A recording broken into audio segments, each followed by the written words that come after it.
on the 21st of April 2026. I'm Councillor Amanda Burrell. I'm the chair of this committee. I've just got a few notes to read out to you and then we'll get on with it. The meeting will be recorded and live streamed by HDC. Members and officers must use the desk microphones in order for this to work. Only 2 microphones in addition to the chairman's can be on at the same time. Mobile phones. Members and the public should switch off their phones, please. Fire exits. The fire exits are there, and the meeting point is at the top end of Mill Hill Car Park. We're not expecting a fire alarm, so if you hear one, leave the room quickly, please. The council is aware that planning applications may be controversial and emotive for those affected by the decisions made by this committee. However, everyone present is reminded that the council will not tolerate abusive or aggressive behaviour towards staff or other visitors attending this meeting, and anyone behaving inappropriately will be required to leave the meeting and the building. I'll just do some introductions and get everyone to introduce themselves, starting with Councillor Graves, please. Councillor Graves. Councillor Mark Graves, representing Alton Astley, Southend Lear. Councillor Peter James, representing Little Bowden Ward, Market Harborough. Ella Newman, Democratic Services Manager and Deputy Monitoring Officer. Keith Thompson, Legal Services. Mark Patterson, Strategic Growth Manager. David Atkinson, Director of Planning. Adrian Eastwood, Head of Development Management. Nicola Parry, Development Management Team Leader. Rebecca Smith, Planning Officer. Christy Ingalls, Strategic Growth Officer. Councillor Neil Bannister, representing the Dunton Ward. Peter Elliott, Thurmby and Houghton Ward. Peter Scott, representing the Glen Ward. Councillor Murdo, representing Bilston and Tilton. Joshua Born, Astley, Southend Lear. Thank you, everyone. We'll get on to the agenda now. First item is apologies for absence. Apologies have been received from Councillor Sarfas. Following the decision made at yesterday's council meeting, Councillor Wellband has had to vacate his seat on the committee. Everyone else is here. Item 2, declarations of members' interest. Has anyone got anything to declare tonight? No, thank you. If items 3, 4 and 5 are draft minutes of the planning committees on the 10th of February, 12th of February and 16th of April, I'll take them all together. Can I have a proposer for the minutes? Thank you. And a seconder? All in favour? Thank you. Those minutes are approved. Number 6 is referral up to council by planning committee to consider any referrals under part 3 section 3.3.16 to 3.3.20 of the council's constitution. I don't think there are any, so we'll get on to the applications for tonight, and the first application is on page 15 of your papers, 24/00359/FUL, land north of Stretton Lane, Houghton on the Hill, erection of up to 24 dwellings, and our presenting officer is Nicola Parry. Thank you, Nicola. Thank you. Good evening, members and members of the public.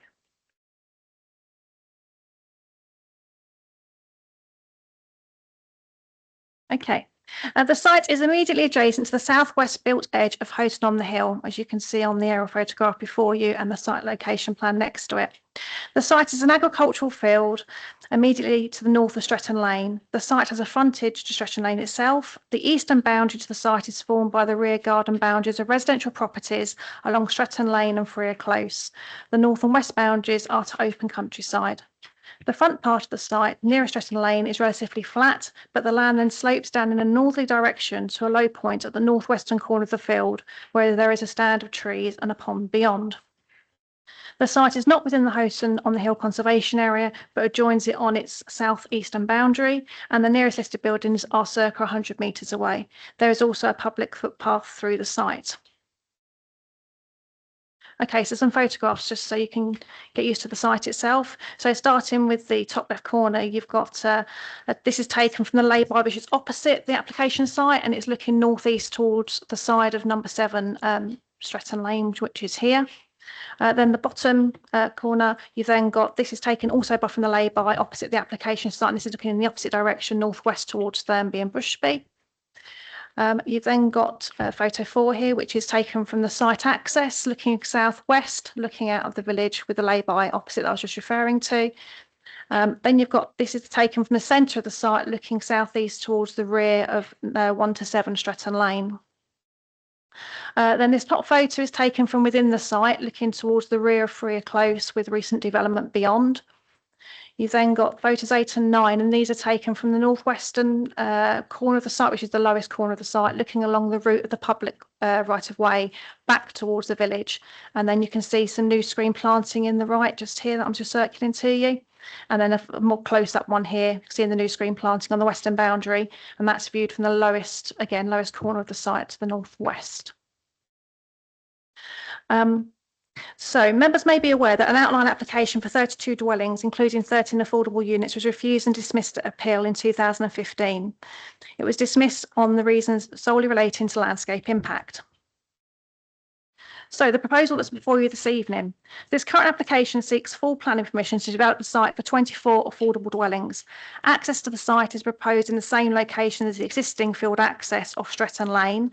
And then as you can see, the spine road would then lead into the site, curving round to the east and around the rear of the existing houses.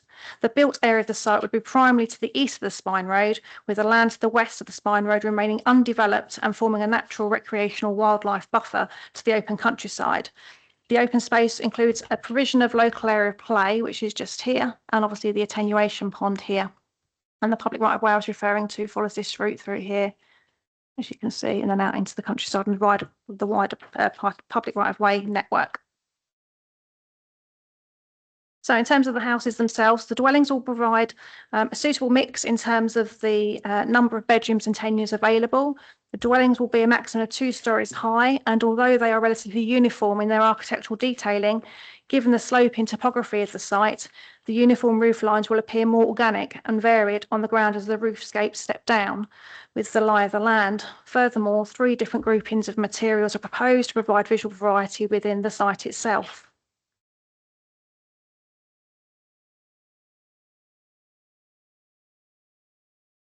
Now turning to the principle of development. Officers consider the proposal complies with Harbour Local Plan Policy GD22 and Policy H3 for the reasons given at paragraph 6.11 and 6.13 of the report. In terms of the Houghton on the Hill Neighbourhood Plan, which passed its referendum on the 26th of February this year, this is now made and carries full weight in planning decisions. The relevant policies are settlement boundary, which is shown in this map here, and areas of separation, which is shown in this map here. The site is located outside of the settlement boundary and is therefore treated as open countryside, where development will be carefully controlled. Policy L1 highlights appropriate development in the countryside, will include the provision of affordable housing where the local need has been proven. For the reasons given between paragraphs 6.17 and 6.19 of the report, the proposed development is found to be in general compliance with Policy L1. Now turning to Policy L2. The site is located within the area separation, but is found to be in accordance with the criteria outlined, as it is of a development of an appropriate type in the countryside as found through the previous policy I've just mentioned, Policy L1. It would not affect the separation between Houghton and Thurmby and Bushby and Scraptoft. The green buffer on the western side of the development will ensure the rural character of the area between the villages is enhanced, and the development is judged to be compliant with the Village Design Guide.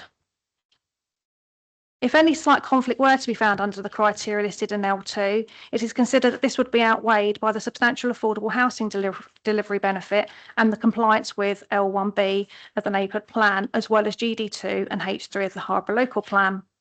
As members are aware, the Council cannot demonstrate a 5-year supply of sites for housing, and therefore paragraph 11D is engaged.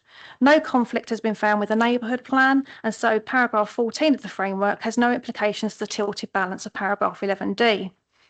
Of course, if members did find conflict with the Neighbourhood Plan in terms of Policy L2, officers would consider that conflict would be outweighed by the substantial affordable housing delivery benefit and the compliance with the above policies. Members should also note that the site is proposed within the new Harbour local plan to be allocated for housing for 24 affordable dwellings. This plan, however, only currently carries limited weight as it has not yet been examined. There are no technical objections to the proposed development in terms of highways, flooding and ecology, and no adverse harm to residential amenity has been identified. For a scheme of this size, Section 106 contributions should be made towards local infrastructure provision. However, the applicant has submitted a viability report which has been independently verified on behalf of the council and shows the proposal is not able to provide any of the requested Section 106 contributions without this negatively impacting on the viability of the scheme. However, as you will note from the report, the applicant has offered to honour a payment of £14,000 for the Section 106 contributions to whichever area the council considers most appropriate. The £14,000 figure coming from an earlier agreed position. In officer's opinion, this money should be put towards primary education, but this is ultimately for members to decide. The applicant has also agreed to pay for the sustainable transport initiatives requested by the local highway authority. So therefore, to conclude, officers recommend that planning permission should be granted for the reasons outlined within the report, subject to the suggested conditions outlined and securing of appropriate Section 106 agreement. Thank you. Thank you, Nicola. We've got several speakers on this item, so I'll ask the first one to come forward. Mr. John Siddons, please, if you like to sit at the table and switch on the microphone.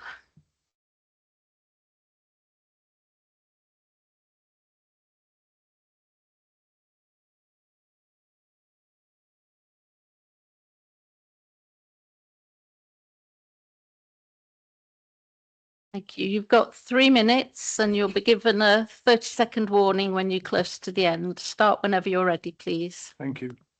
I am John Siddons, a resident of Houghton.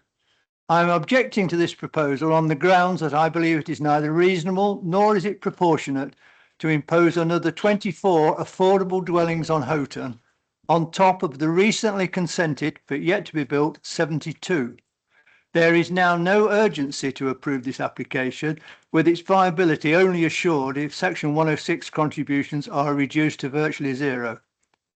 This committee on the 2nd of December 2025 and on the 10th of February this year approved planning applications for up to 90 dwellings each for Houghton, with HDC's 40% affordable housing policy a condition. The minutes of the 10th of February meeting have just been approved by yourselves. 40% equates to a total of 72 affordable dwellings, providing a substantial contribution from Houghton to help to address the district's shortfall.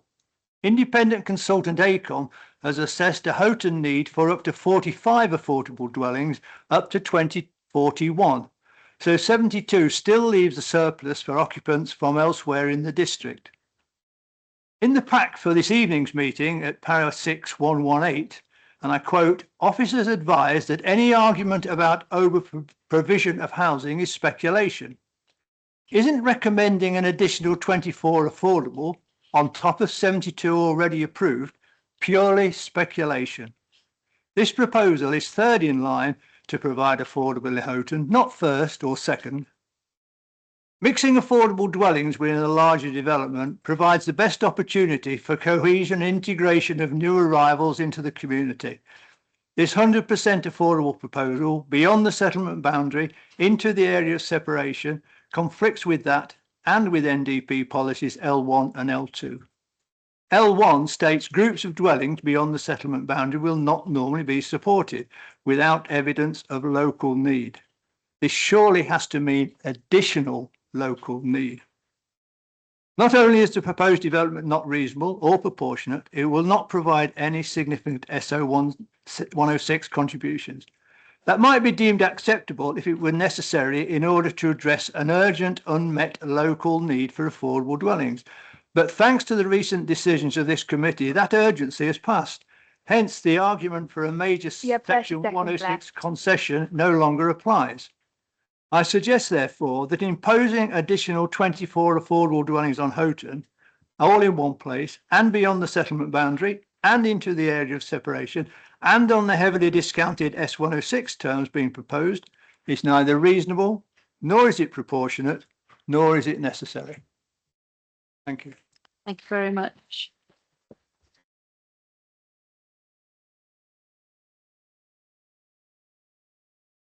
Has anyone got any questions for our speaker? No? Thank you very much. Our next speaker is Ricky Ford. Is it Ricky? Yeah. You'd like to come up and switch the microphone on. So you've got 3 minutes and you'll be given a 30-second warning. Start whenever you're ready. I'm Ricky Ford, a local resident, and would like to make the following points. Firstly, Houghton has a made neighbourhood development plan in which the site is not identified as a preferred area of development, sits outside the settlement boundary, and is part of an area of separation between Houghton and Thurmby. For these reasons, I urge the committee to refuse this application.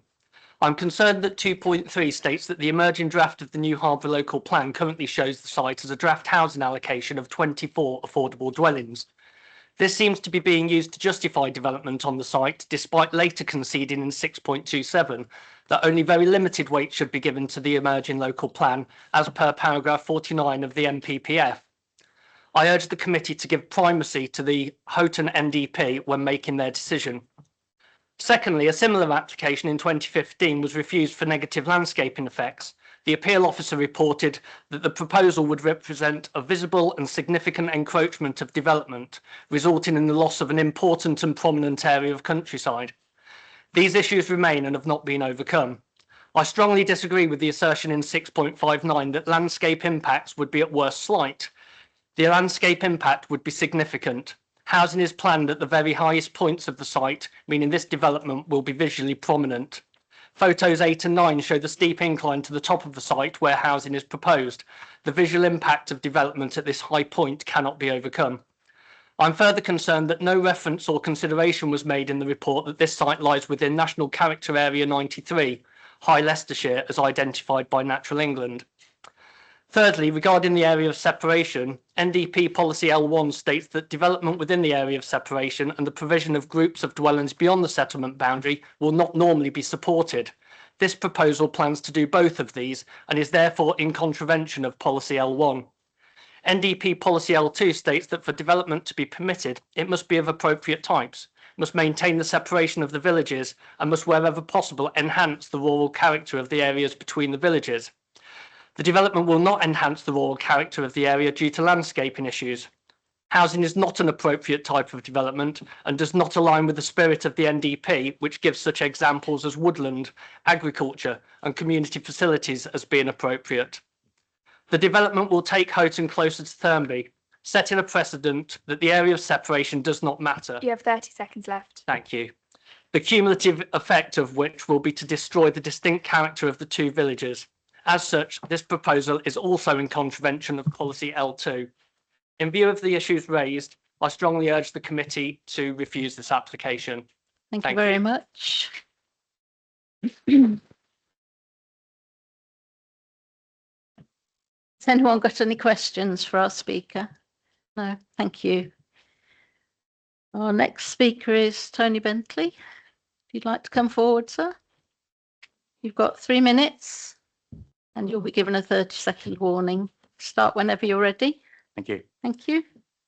Good evening, Madam Chair. I'm Tony Bentley, Houghton resident, objecting to this proposal. For openness, I am, 12 days so far, Chair of the Parish Council, but I speak here as an individual, but still for our concerned residents here and those watching online. You've already heard our maid NDP has full weight, the site was not selected by the village, there is no proven local need for it, so policy L1 I think is misapplied, L1 is not met, therefore L2 is not met. But I want to talk about HDC's policies, Section 106, due process, due diligence and financial accountability. The plan, as we know, is unviable unless the S106 obligation is virtually removed. £186,000 have been requested after due and proper process, but the developer offers to pay just £14,000, 7.5%, a 13th. That sounds unlucky. £18,000 required for the NHS. As clinical lead, I advise the ICB Section 106 team at County Hall. Lack of health infrastructure for new houses is a growing problem. Please don't make it worse. No doctors, no development. 59k for secondary education, 50k for public open spaces. The sums are there, you know them, but they must be all ignored if you don't reject this plan, please. 186k required, 14k offered. Section 106 does not work like that. The infrastructure costs won't go away. They all need what they requested. So who would pay the balance? Other residents in their council and other taxes, and they can't offer to pay just a fraction. Paragraph 6109 says the proposed development will not be policy IN1 compliant in terms of infrastructure. It's not compliant with your own infrastructure provision policy in your planning obligations SPD. IN1 is not met. With 72 already approved, fact, not speculation, there is no clearly evidenced affordable housing need from a local housing needs survey. So I don't believe your exception site policy H3 is met either. Paragraph 6110 of the report mentions the wider district, but L1 is for local evidence need only. And 6115 proposes a local connection criterion which recruits well beyond Harborough. It too accepts there is no local need for these houses. Minimum S106 for a non-evidenced and policy non-compliant scheme, which is against the made NDP. What a precedent that would set. And if city expansion happens, the site would be city edge, city affordable housing, 6 miles out and marooned, a city bridgehead for the development of this part of High Leicestershire. The recommendation to approve, I don't think, is compliant with your policies or ours, and I believe the planning balance has been misapplied and is flawed. Process matters. I urge you, please, on behalf of Houghton residents and Harborough District taxpayers, to reject this unviable, unwanted, unevidenced, undemocratic, contradictory and policy non-compliant report. Thank you. Thank you.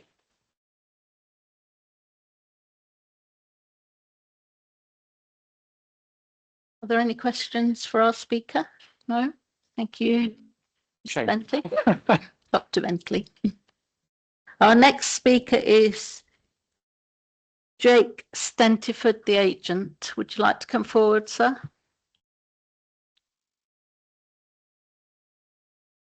So you've got 9 minutes.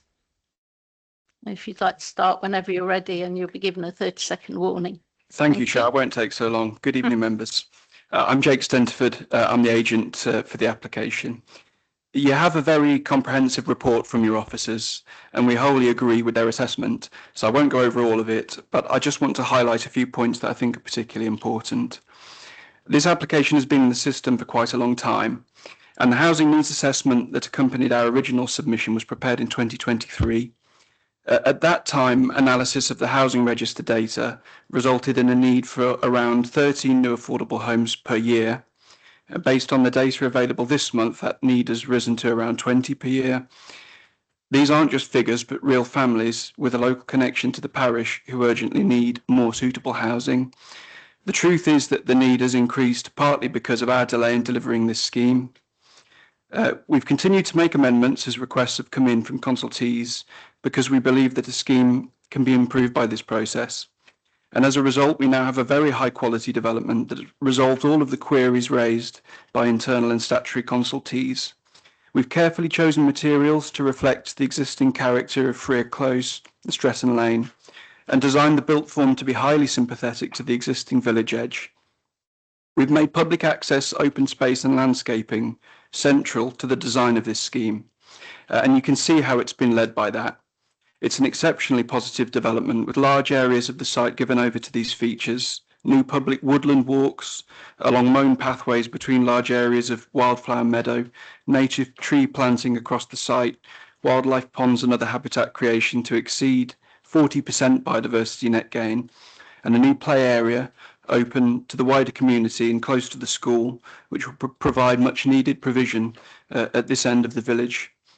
Regarding viability, it might seem slightly unfair that large infrastructure requests have been made of the scheme as if it would result in new population, as market housing would, when this scheme has been designed to address existing affordable need in the village, which means that families who are already living in the catchment, having more suitable affordable homes can only improve the health and well-being of those families and reduce the existing burden on services. Viability experts have confirmed that the scheme does not reach the minimum accepted level of viability, which indicates that no financial contributions should be sought from it. These are very difficult and risky times for construction, and especially the construction of affordable housing, with build cost inflation still rising and highly vulnerable to world events. Despite this, we've done everything we can to put funds towards contributions, including the 14,000 factored into the report. And I'm pleased to say that we've also confirmed that we can provide the travel packs and resident bus passes requested by highways at a further cost of around 25,000. This takes the scheme still closer to the margins, but it's important to us that we secure the social integration and the sustainability of development that this will support. Having said all this, providing the affordable homes that are needed is the most important aspect of this scheme. We're ready to move quickly to start getting these homes built and ready for the ones who need them to move in. We just need the decision now in order to move forward. So I would be very grateful for your support for our application this evening. Thank you.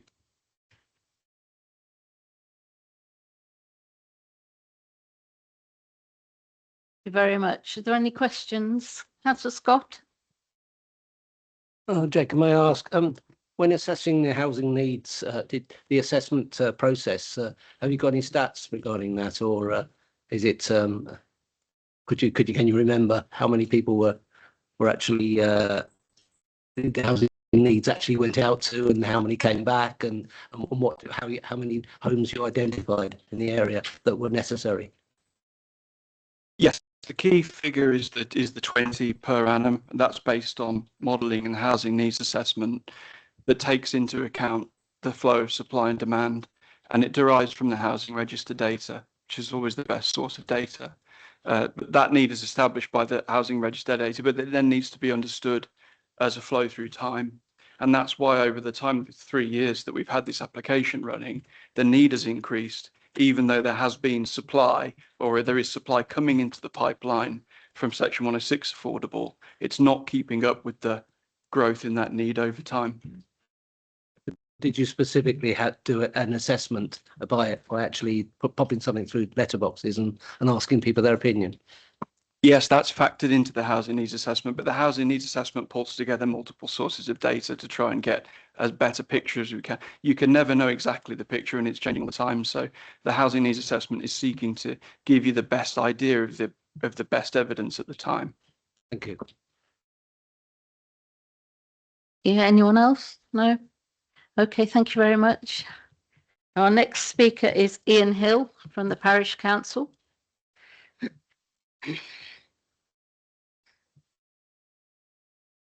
You've got 3 minutes, Mr. Hill, and you'll be given a 30-second warning at the end. Start when you're ready. Thank you. Thank you. My name is Ian Hill. I speak for Houghton Parish Council. Houghton has a current neighbourhood plan which would carry full weight as a component of the HDC planning framework. Since HDC does not have a 5-year supply of housing, land provisions in the MPPF must be considered.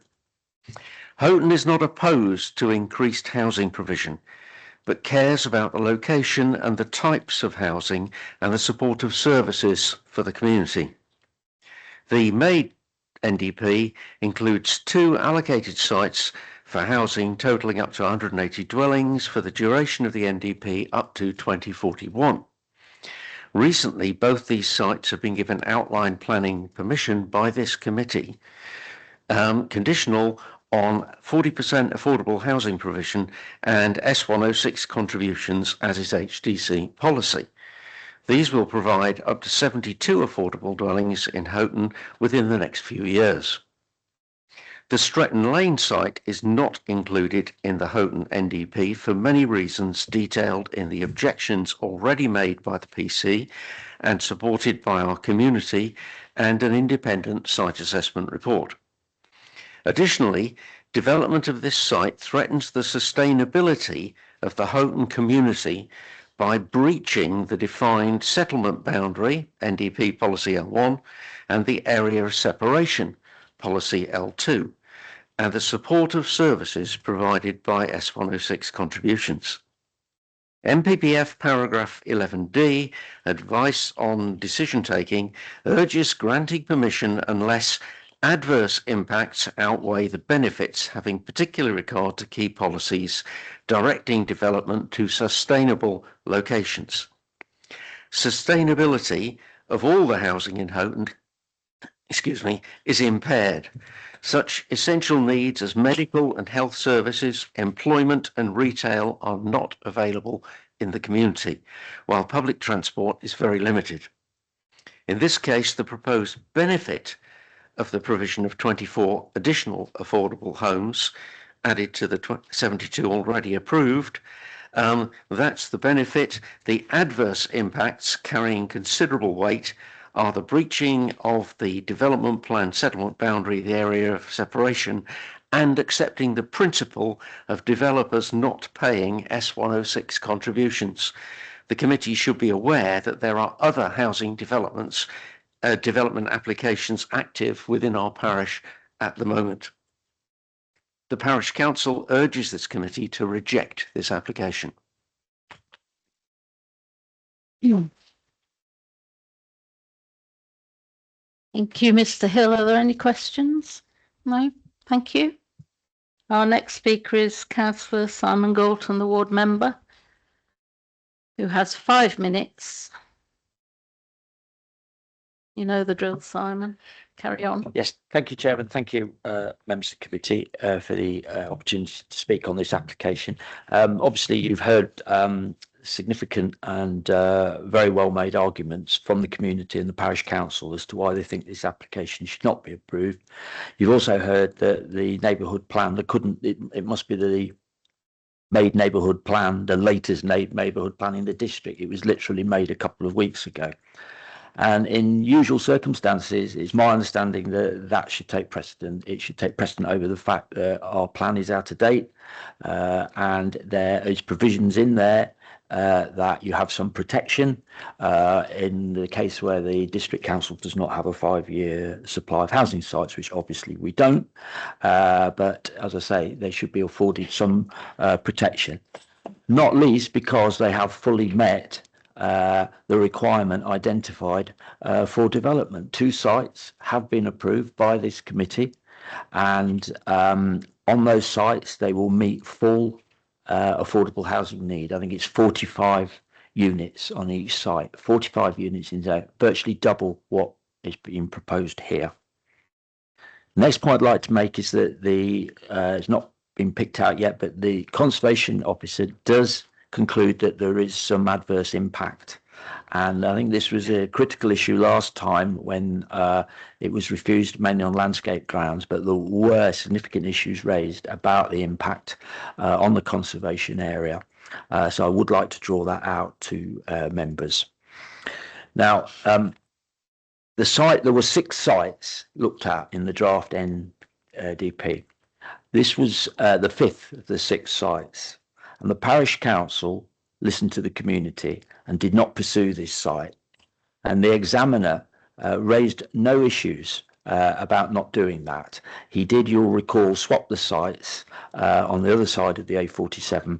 And, you know, he did actually comment in there that he thought that was according with local democracy. So the process had indicated that this site, there really was no one really in favour of it going into the plan, and the parish council acted accordingly and took it out at an early stage. So the final point I want to make, which has been brought out, I just want to reiterate this about the section 106 contributions. I was quite astonished when I got to the part in the report which said that, well, basically there's a requirement for 186,000 of section 106 contributions, including contributions to primary and secondary education, and they can only afford to make 14,000. So my question is, how is that going to be covered? The county council's made it extremely clear in writing, in letters to the district planning authorities, that they are no longer in a position to pick up unfunded section 106 contributions. They do not have the funding to do that. So if we're going to waive this and say it's not got to be provided, children will still need to go to school. There'll still be a pressure on local access to GP services. Who's going to pay for the open space maintenance and so on? All these things that we would normally seek a contribution on the committee you're being asked to waive tonight. And in my opinion, it would set quite a concerning precedent going forward. So in closing, the site is not allocated in the neighbourhood plan. It breaches the settlement boundary and the area separation that they've gone to a lot of time and trouble to put into the plan, and it's been accepted in an examiner and made. So, what are those? If you can't do that and put that in the neighbourhood plan, it's difficult to understand what it's for, really. If they've chosen to protect this particular area in the plan, I think that should be respected. Thank you, Chair.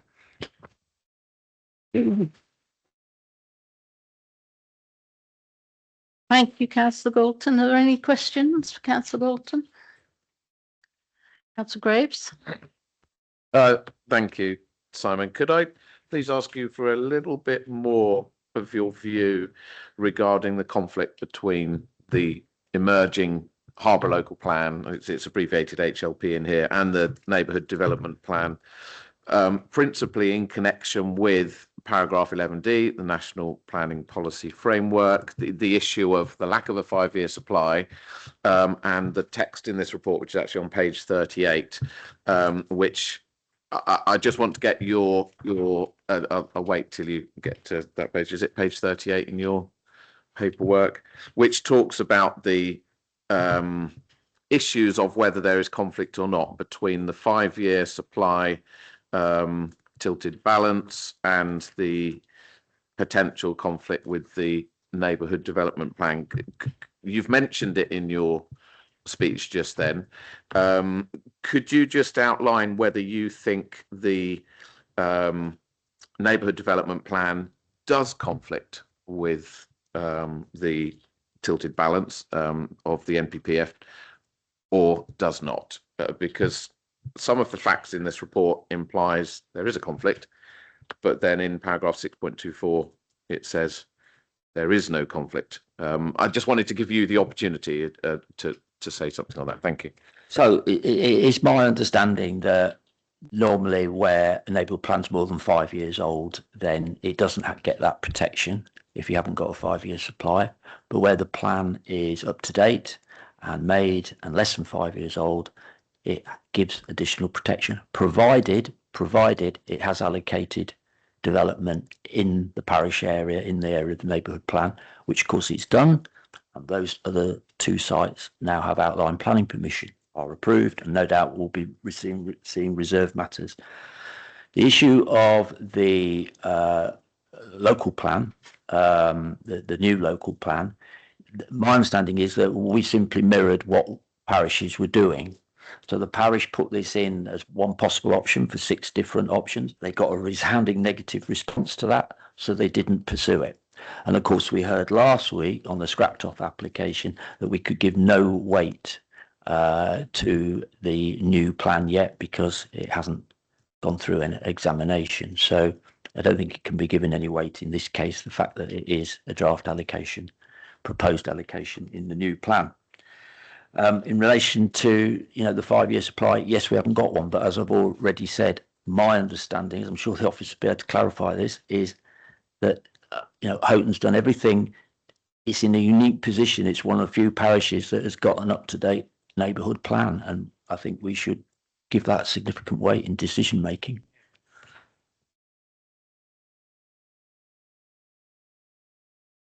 Okay, thank you very much.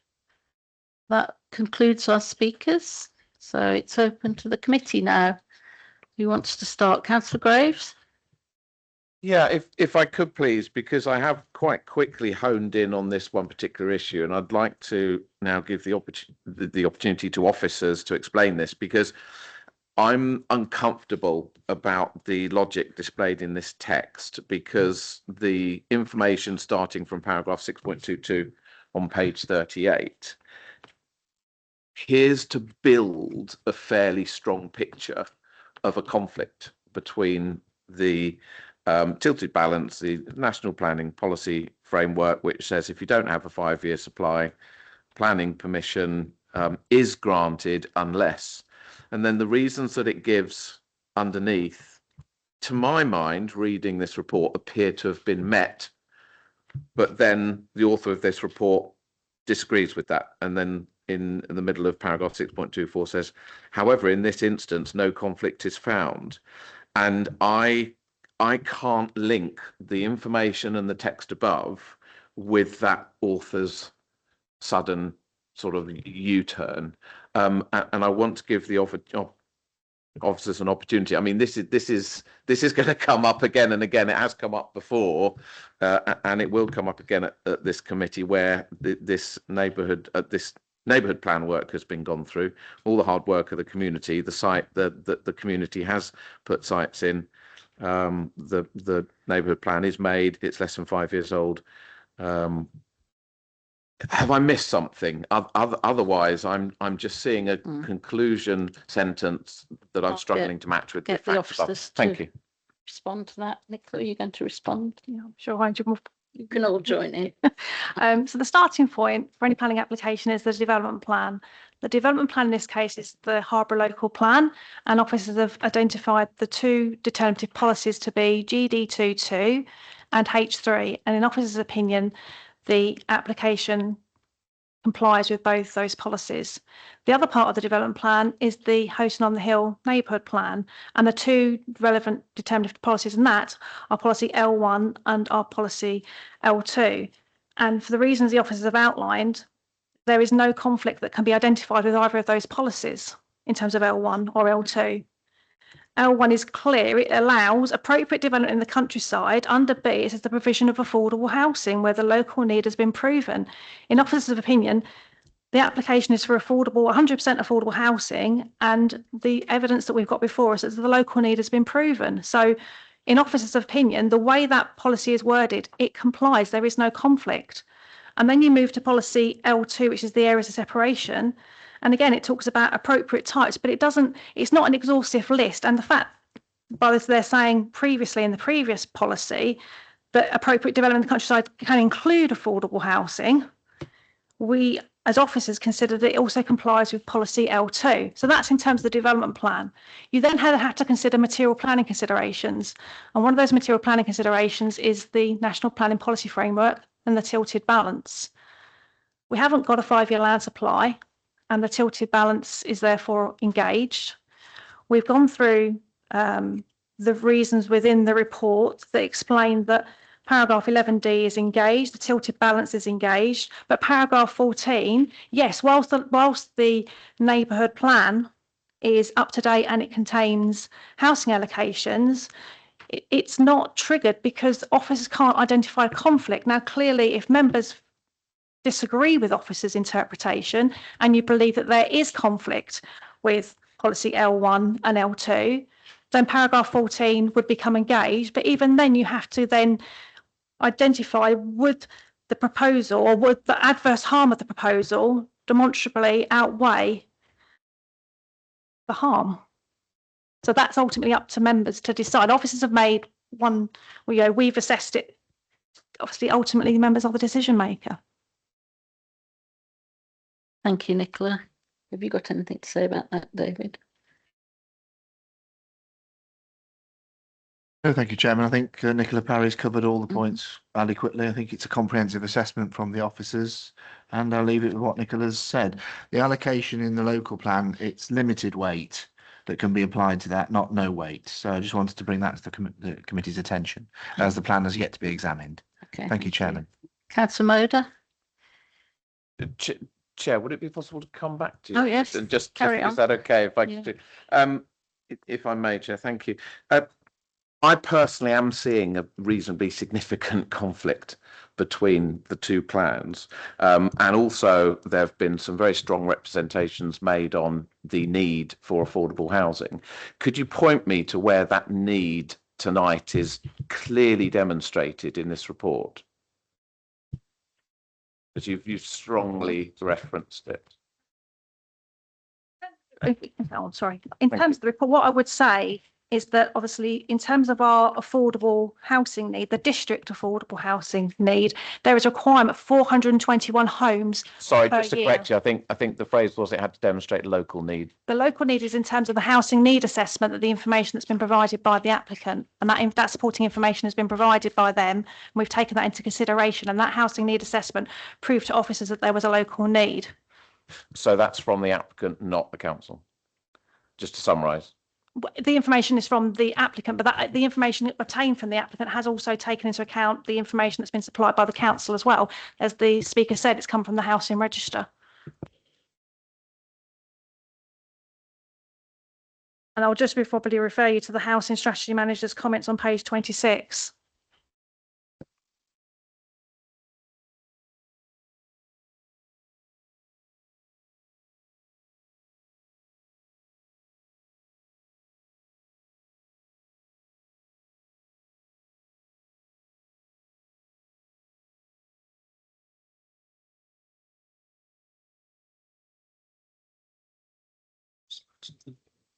Yeah. May I just add something while you're checking that? David correctly interjected that the weight to the draft local plan is limited. It's not no weight, it's limited. But that is a material consideration, and it is an allocation for affordable housing. Okay. Councillor Modi, do you want to? Thank you, Chair. Yeah, I think that going by the neighbourhood plan, I feel that, as Councillor Galton has mentioned, that this neighbourhood plan has a very strong influence within this community. And we've all sat here and discussed neighbourhood plans before, and we know how important they are to our communities and to the residents, and the amount of work that goes into actually creating one. I feel that Houghton have done a splendid job in keeping up with their MPs and doing their due diligence and ticking all the boxes to comply, to look after their village. And I'm speaking from experience here, from my own villages. I feel that this particular one is a recent one. It's extremely influential to Houghton. It doesn't have a restrictive, it's not a restrictive neighbourhood plan. It's actually taking into account all the wishes and the wants and the other sites allocated within it. And I understand that there's two ways of looking at it, as Nicola has pointed out, and the tilted balance is great because we get to discuss it and we're not always going to see it from the same angle.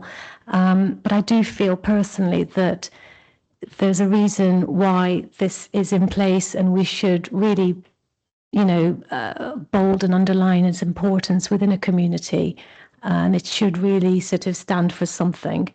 So I do find that the neighbourhood plan here is a robust, important one to take on board.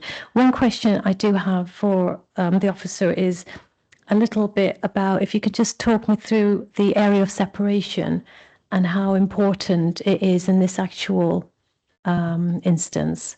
Because I'm reading it as, yes, it's in an area of separation. I always understood that that was quite severe in looking at planning and housing and not wanting to encroach. Thank you. The area separation obviously is shown in this map here, and the site does fall within the area separation. But as you'll see from the policy, it doesn't exclude all development. So it's not, it doesn't say no, don't permit any development in this area separation. It goes through the criteria, the A, B, C, D, and officers have gone through that criteria and believe it complies. But as I've said previously, that's officers' opinion. If members wish to take a different view and disagree with the assessment the officers have come to, they can do so. But in officers' opinion, it complies with policy L2, but members can make a different decision.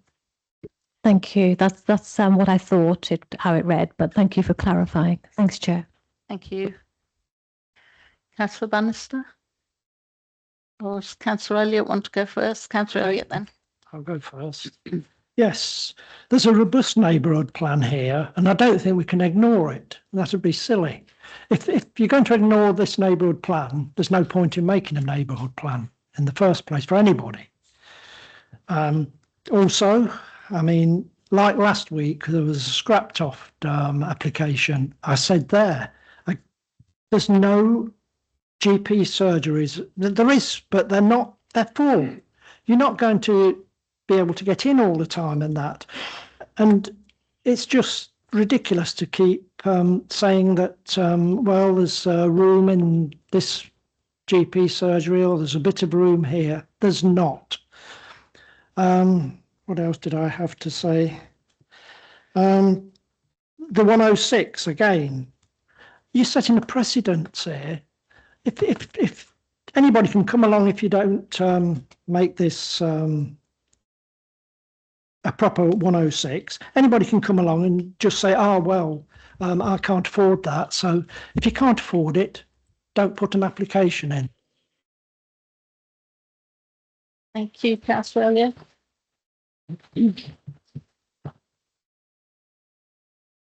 Councillor, you want to speak? Okay. Just very quickly, Chairman, just to point out to the committee that there is no precedent in planning. It's every case on its merits. Thank you, Chairman. Councillor Bannister.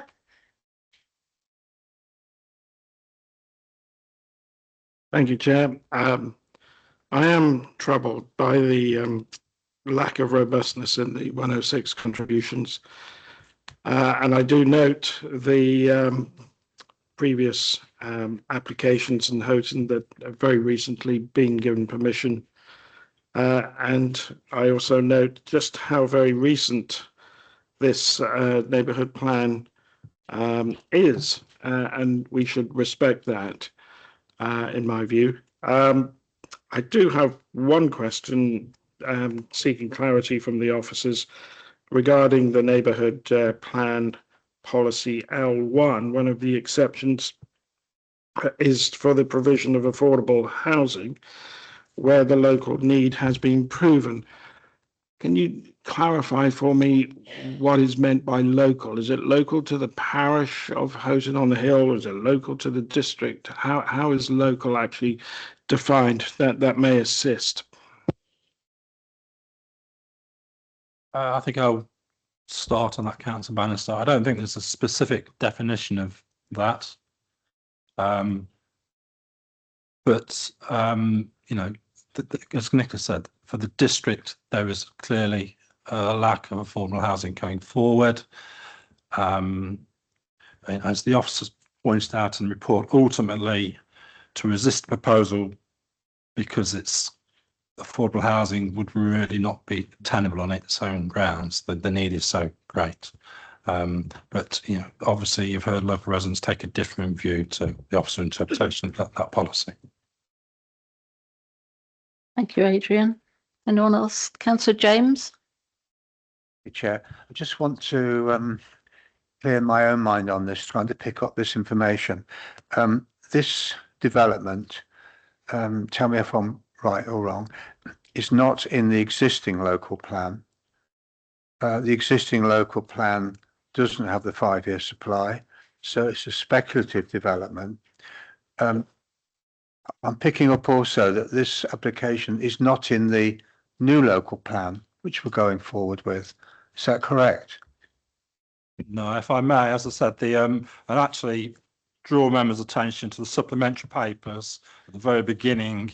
It says the draft harbour local plan was submitted, so it moved forward that little notch further, and that was last Friday. You obviously were at council, but the actual submission has now happened. And as I say, that's whilst it only has limited weight, that allocates this site for affordable housing. It is in the plan that's just been submitted.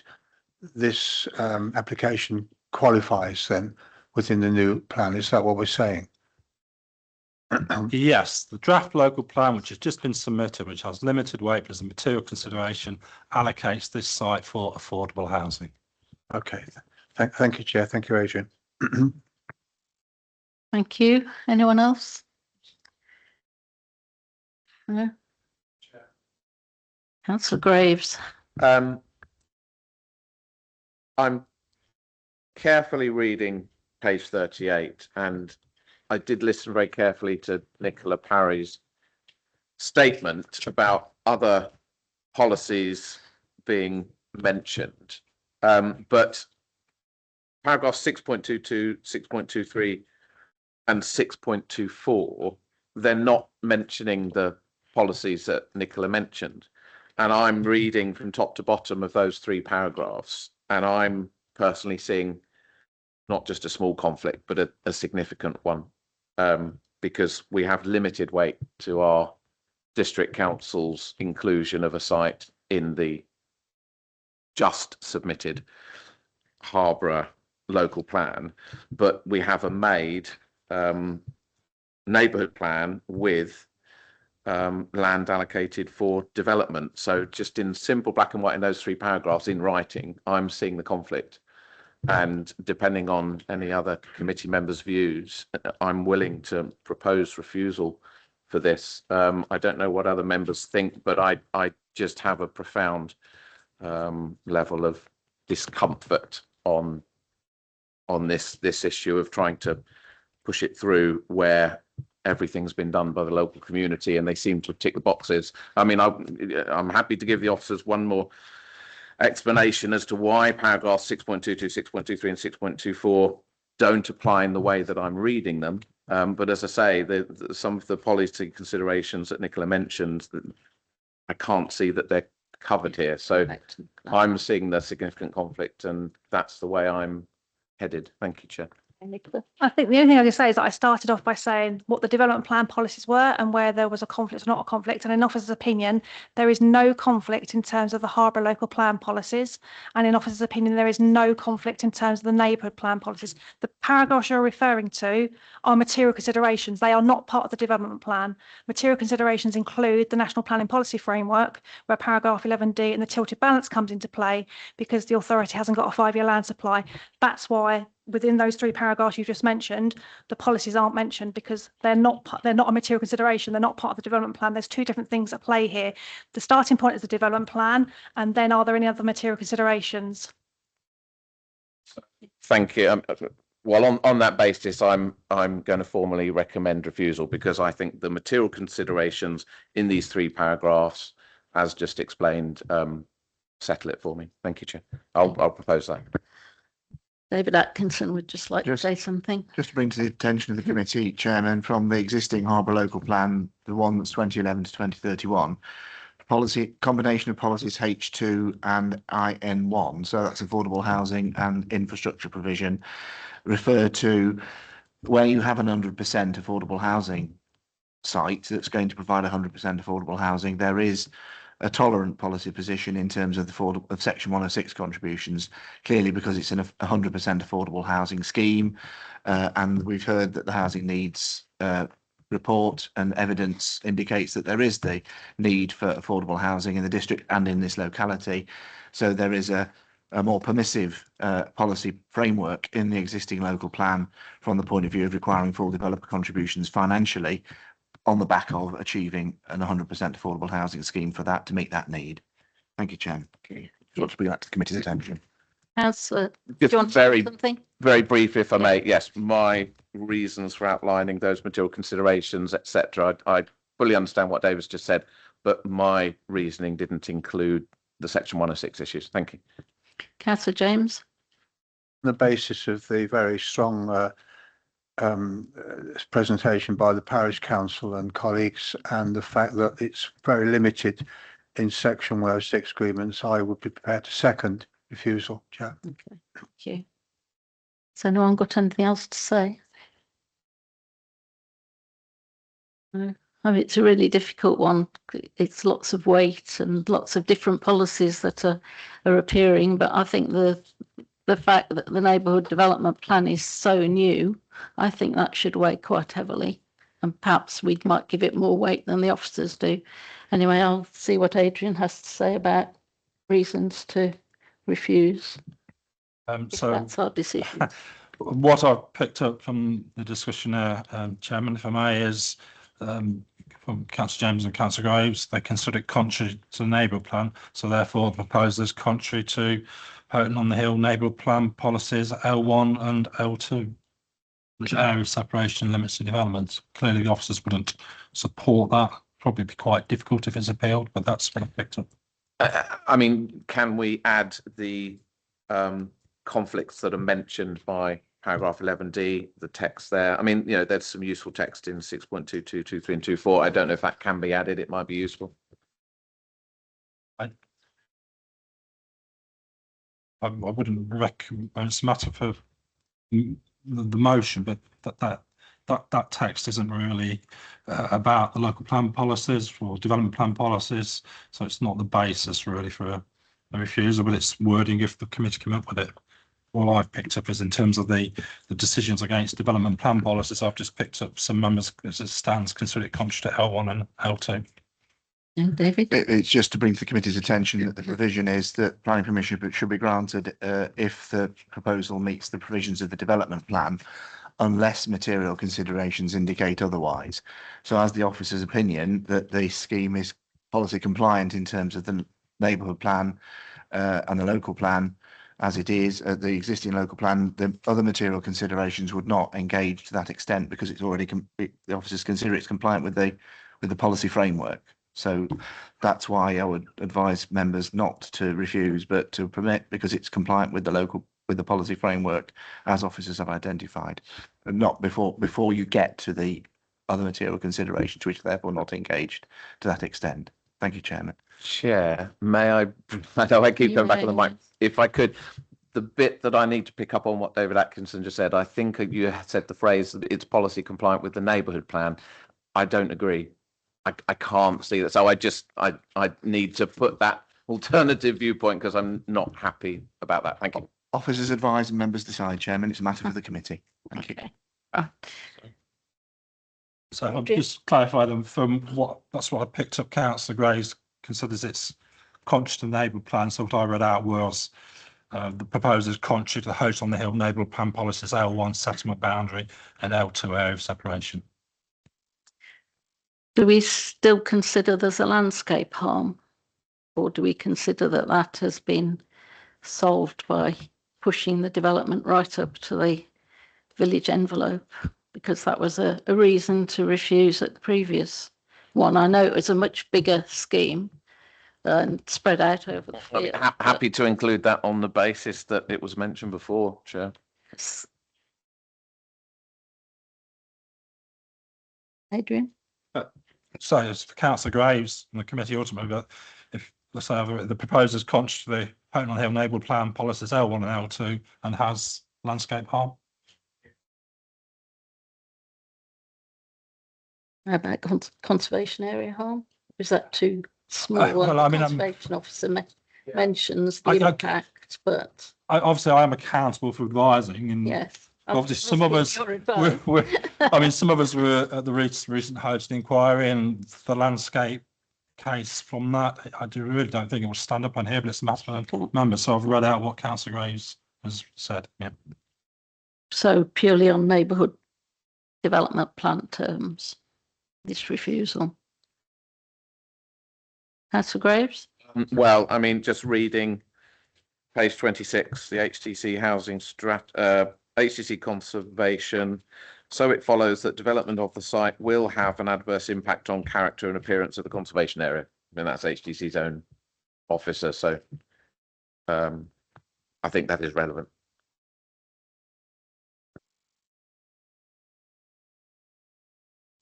To what weight, I'm not qualified to judge, but it's a relevant comment.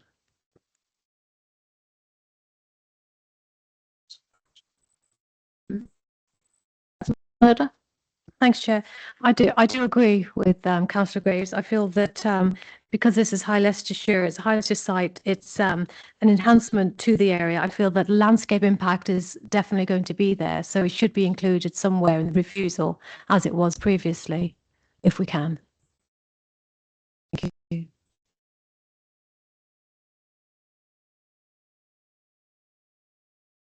We're on a bit of a sticky wicket with that one because it is quite marginal in this particular instance because it's a more enclosed site than it was on the previous, remember the one the other side of Houghton.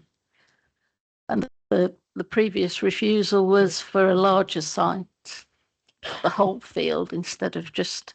But it the still has an smaller impact on the sites. conservation area, I would have thought. Pardon? It would still have an impact on the conservation area. Yeah, but not the landscape. So can we include, yeah, So do we want to include the conservation area according to what the conservation officer has said in that comment on page 26, but not landscape, right? Councillor Graves, do you want to, what about Councillor James? No, I agree to that. Yeah, include it. Conservation area, right? Councillor, you seconded it, didn't you, Councillor James? Do you agree to include impact on the conservation area in the reasons? Okay. Do you want to read that? Go on. So that, just for clarification, would be proposal is contrary to the Houghton on the Hill neighbourhood plan policies L1 and L2 and has landscape harm and has harm to Houghton on the Hill conservation area. Okay. Is everyone clear on the reasons? So I'll hand it over to Ella to carry on with the vote. Thank you, Chair. So just in accordance with the provisions in the Council's constitution, we'll take a recorded vote. So just for clarification, you're voting for, against or abstaining for the refusal of this application. So Councillor Bannister. For. Councillor Burrell. For. Councillor Elliott. Against the application. So just to confirm, you're voting for the refusal or against the refusal? For the refusal. Fantastic. Sorry, just to confirm. Councillor Graves. Yeah, for the refusal. Councillor James. Refusal for. Councillor Moder. for the refusal. Councillor Scott. For the refusal. And Councillor Worrell. For. Yeah, so that is 8 for, 0 against, 0 abstain. So the application. So that application is refused. Thank you, everybody. You need an appeal on this one. Yeah. Chair, can I just have a short break? Yes. So we'll just have a comfort break for 5 minutes, if that's okay.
Oh my goodness.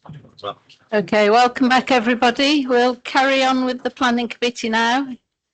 If we could have a bit of quiet, please, in the audience. Okay, thank you, everyone. Our next application is on page 65 of your papers. It's 25/01051/FUL Dunmar Stables, Smeaton, Westerby. Erection of one temporary rural workers dwelling, and Adrian Eastwood is going to present this one. Thank you, Adrian. Yes, thank you, Chairman. So proposals for actually effectively for a 3-year period consent for a rural workers dwelling. You will have seen from the report that that's in connection with an equine business. It's set out at paragraph 1.2 what the business effectively involves. So this is the site just outside of Smeaton, Westerby. The proposal itself, there's a layout plan on your paperwork, and you can see it here on the overhead. The building is relatively modest behind existing stables, and that's clear on this overhead. The building says modest, effectively a 2-room, well, a bathroom, toilet as well, but effectively the kitchen, diner, and a bedroom. It's fairly modest structure, traditional materials, and that's sited behind the existing stable buildings. If I just scroll the other way, I think I'll find some photographs. So from the highway, the existing stable buildings are up close to the highway. So this proposal relative to those would be small, and it would be behind that stable building. There is a right of way across the site. The site has been quite a lot going on, and not the tidiest looking at sites. On this bottom right photograph, you can see that, but the building itself, there's not really a dispute about its character and appearance and its imposition if it comes forward. And you can see here from the highway that the site is fairly well screened. So the existing stables behind trees, etc. So you've seen within the sorry, I'm just trying to get the photographs back to the correct point. So if Nicola can do that for the so within the report you'll see effectively when we're dealing with rural workers dwellings, there's 2 aspects coming from the local plan policy GD4 for new housing in the countryside. And in effect, we've been to an agricultural rural consultant, and they've established, confirmed that there is a functional need, there is a need for somebody to be on the site to manage this equine, high quality, effectively sensitive business. So that's been established. The second limb when we're dealing with these types of proposals, effectively, is it a viable case? A business case has been submitted. There's been some to and fro on that. Finally, the rural consultant has come down on the fact that there is a viable case forward. You'll see within the report and indeed on the supplementary papers, there's differences of opinion on that. But ultimately, the advisor to the council has settled on the fact that there is a functional requirement and there is a viable business on this site. So on that basis, and there's no harm visually except from the proposal. So on that basis, the officers have found there is GD4 local plan policy is satisfied, and we recommended this for approval on a 3-year temporary basis. And if that goes forward, that gives a further period at the end of 3 years to confirm that it is very much a viable going concern and therefore sustainable. But on that basis, it's recommended for approval. Thank you, Chair.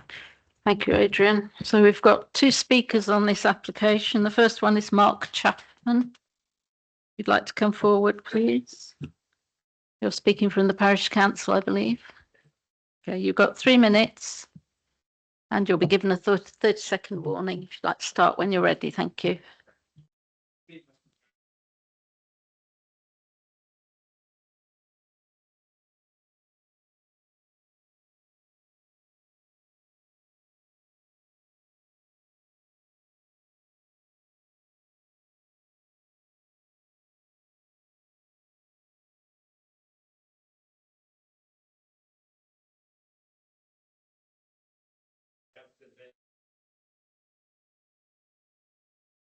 Shall I start again or? Shall I start again?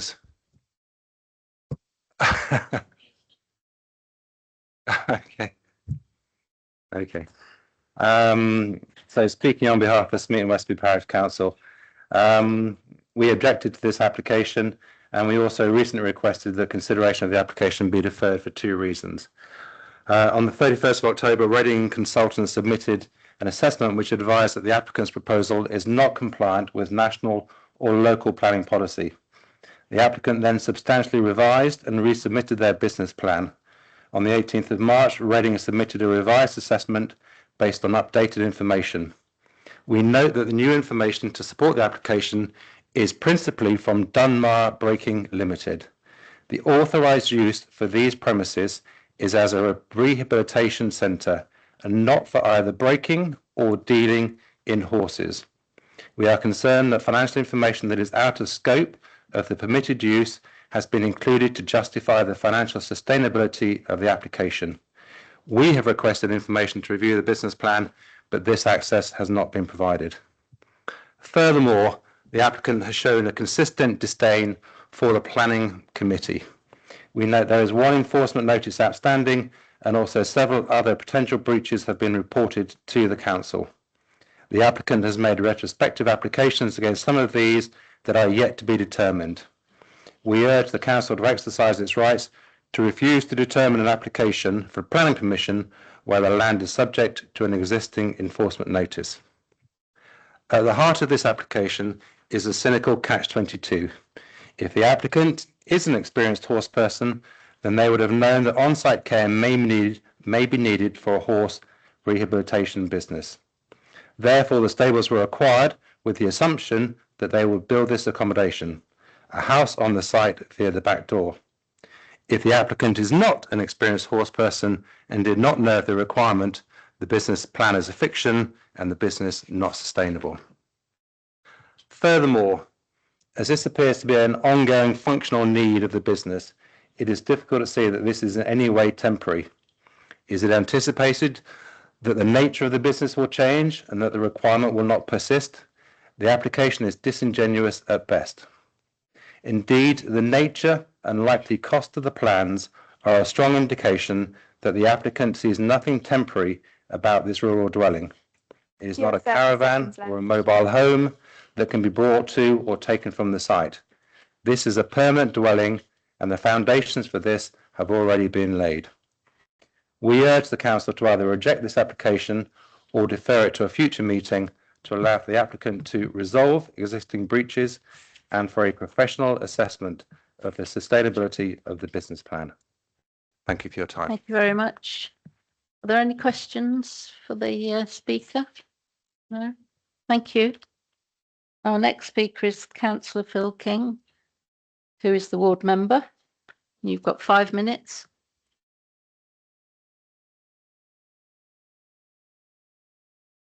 You'd like to start when you're ready, and you'll be given a 30-second warning if you get that far.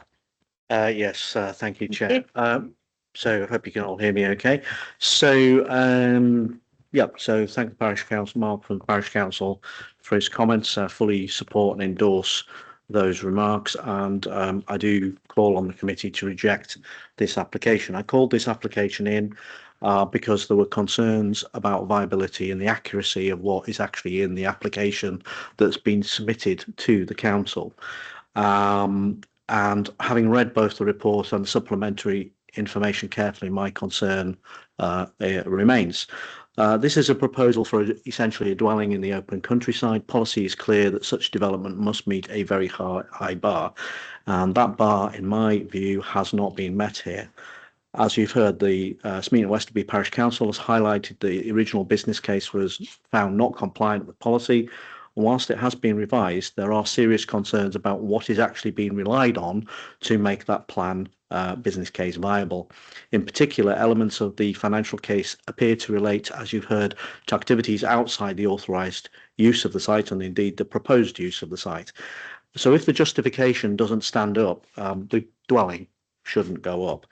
We're also, as you've heard, there are ongoing multiple enforcement investigations on this site.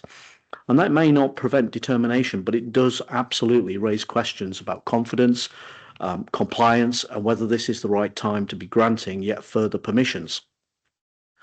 And okay, this has been presented as a temporary dwelling, but we all know these cases tend to evolve. Temporary permissions have a habit of becoming permanent.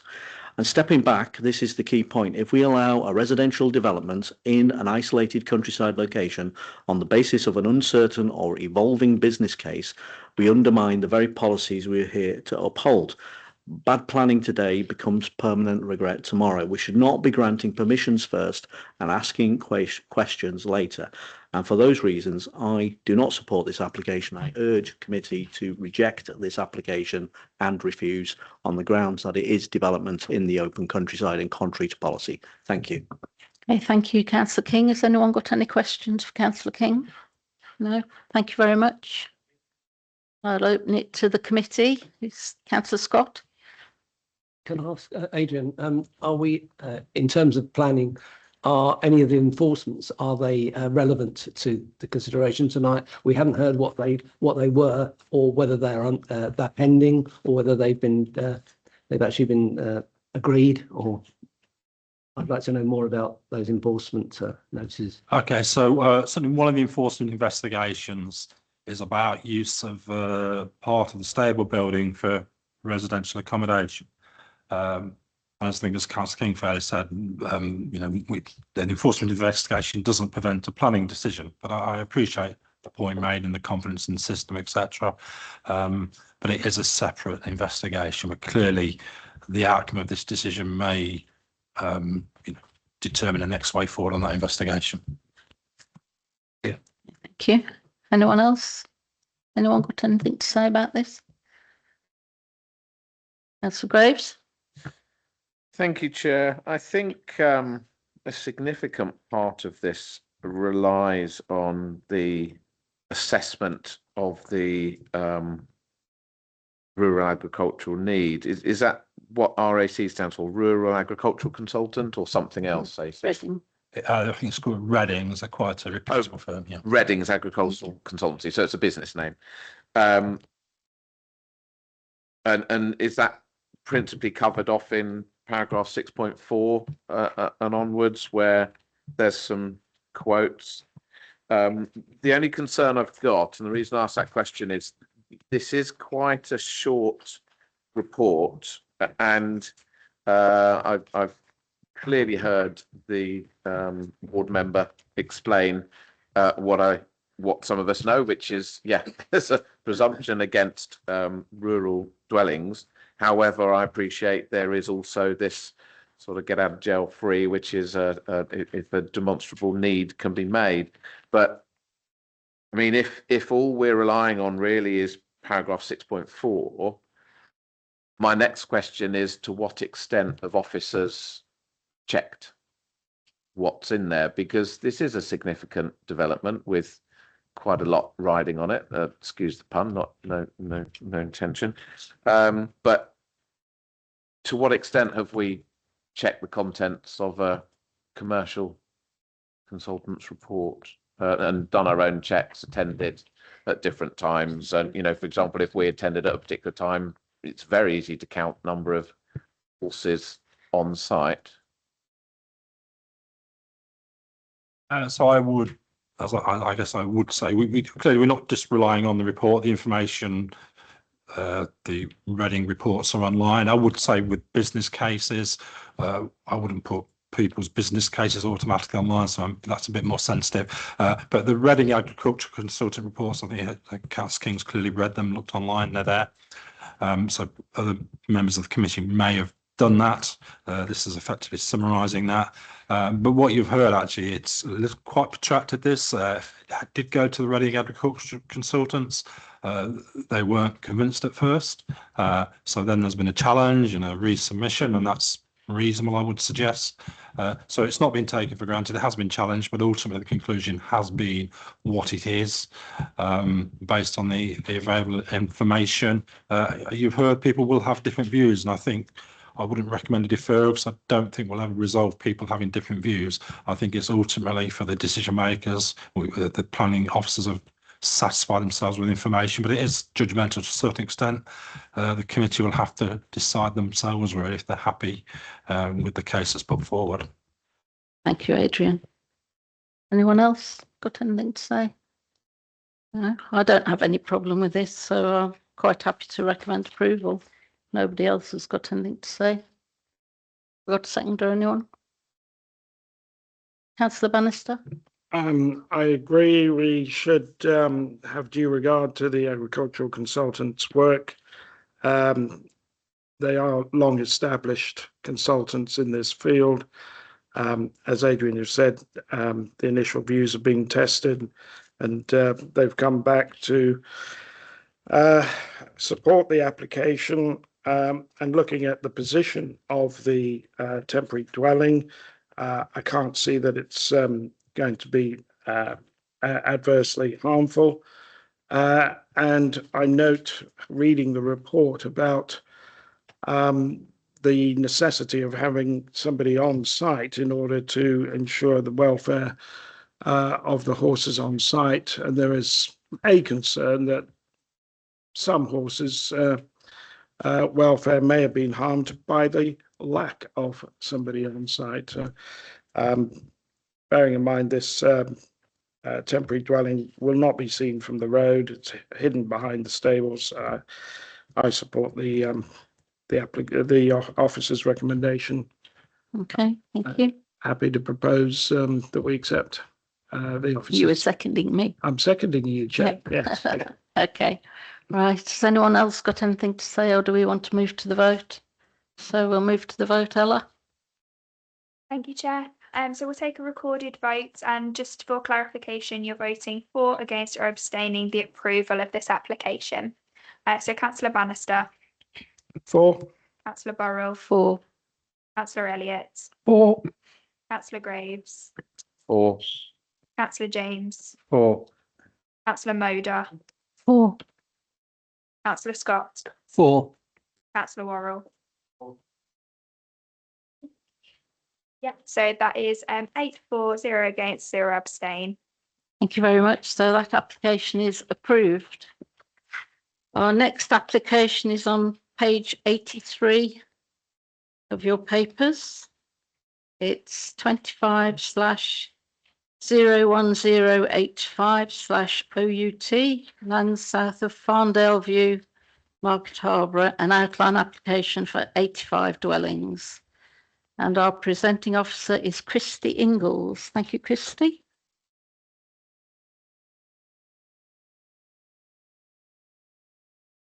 Thank you, Chair. The application under consideration is for up to 85 dwellings, with all matters reserved except means of access from Farndale View. So the application site is located adjacent to Market Harborough. It is currently agricultural and pasture land. And on the plans behind you, you can see how it relates to the existing built form of Market Harborough.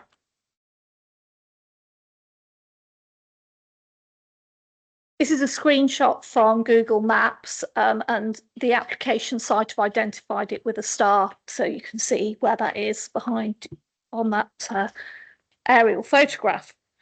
So the River Welland is located to the south and west of the site. There is a public right-of-way within the site, and that is located to the northern side of the site. The site is gently sloping, and I have some further information in additional slides to show you on that.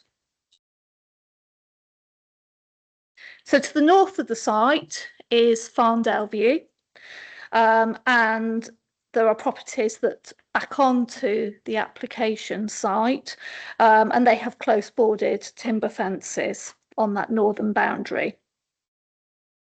So in addition to the River Welland and to the residential properties to the north, the site is enclosed by mature trees and hedgerows in the main. The application site in terms of public access just has the public right of way to the northern side of the site, but it is very clear that informal walking routes have been created around the edges of the arable field within the site.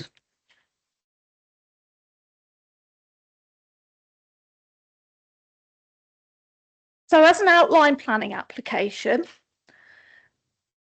the applicant is seeking to establish the principle of development on this site, apart from the means of access, and they have not included full details.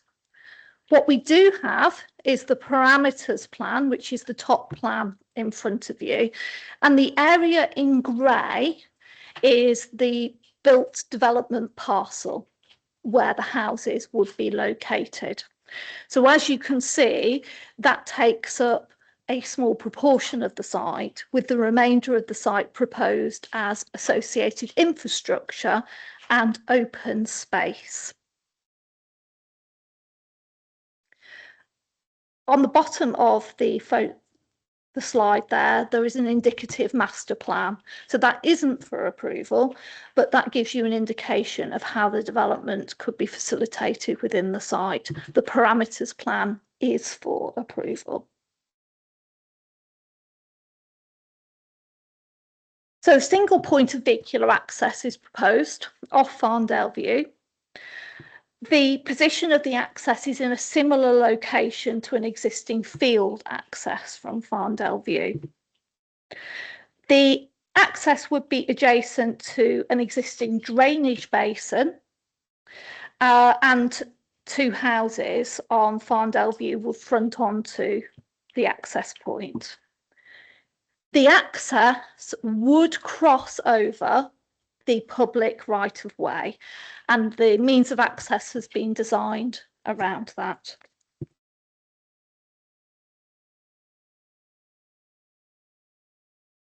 So the application site is located within flood zones 1, 2 and 3. All land in the country is designated by the Environment Agency as being within a flood zone. Flood zone 1 is land at the lowest risk of flooding, and the proposed housing would be located in flood zone 1. So as you can see from the flood risk slide, you can see how the River Welland is at the bottom of the site and how the flood zones follow the line of the River Welland in the main. And you can see that there are flood zones 3, 2, and then the area that isn't coloured in blue is flood zone 1. I've also included for your information the surface water flood risk map from the Environment Agency website, and I have included for you the annual likelihood of surface water flooding in 1 in 1,000 years for your information.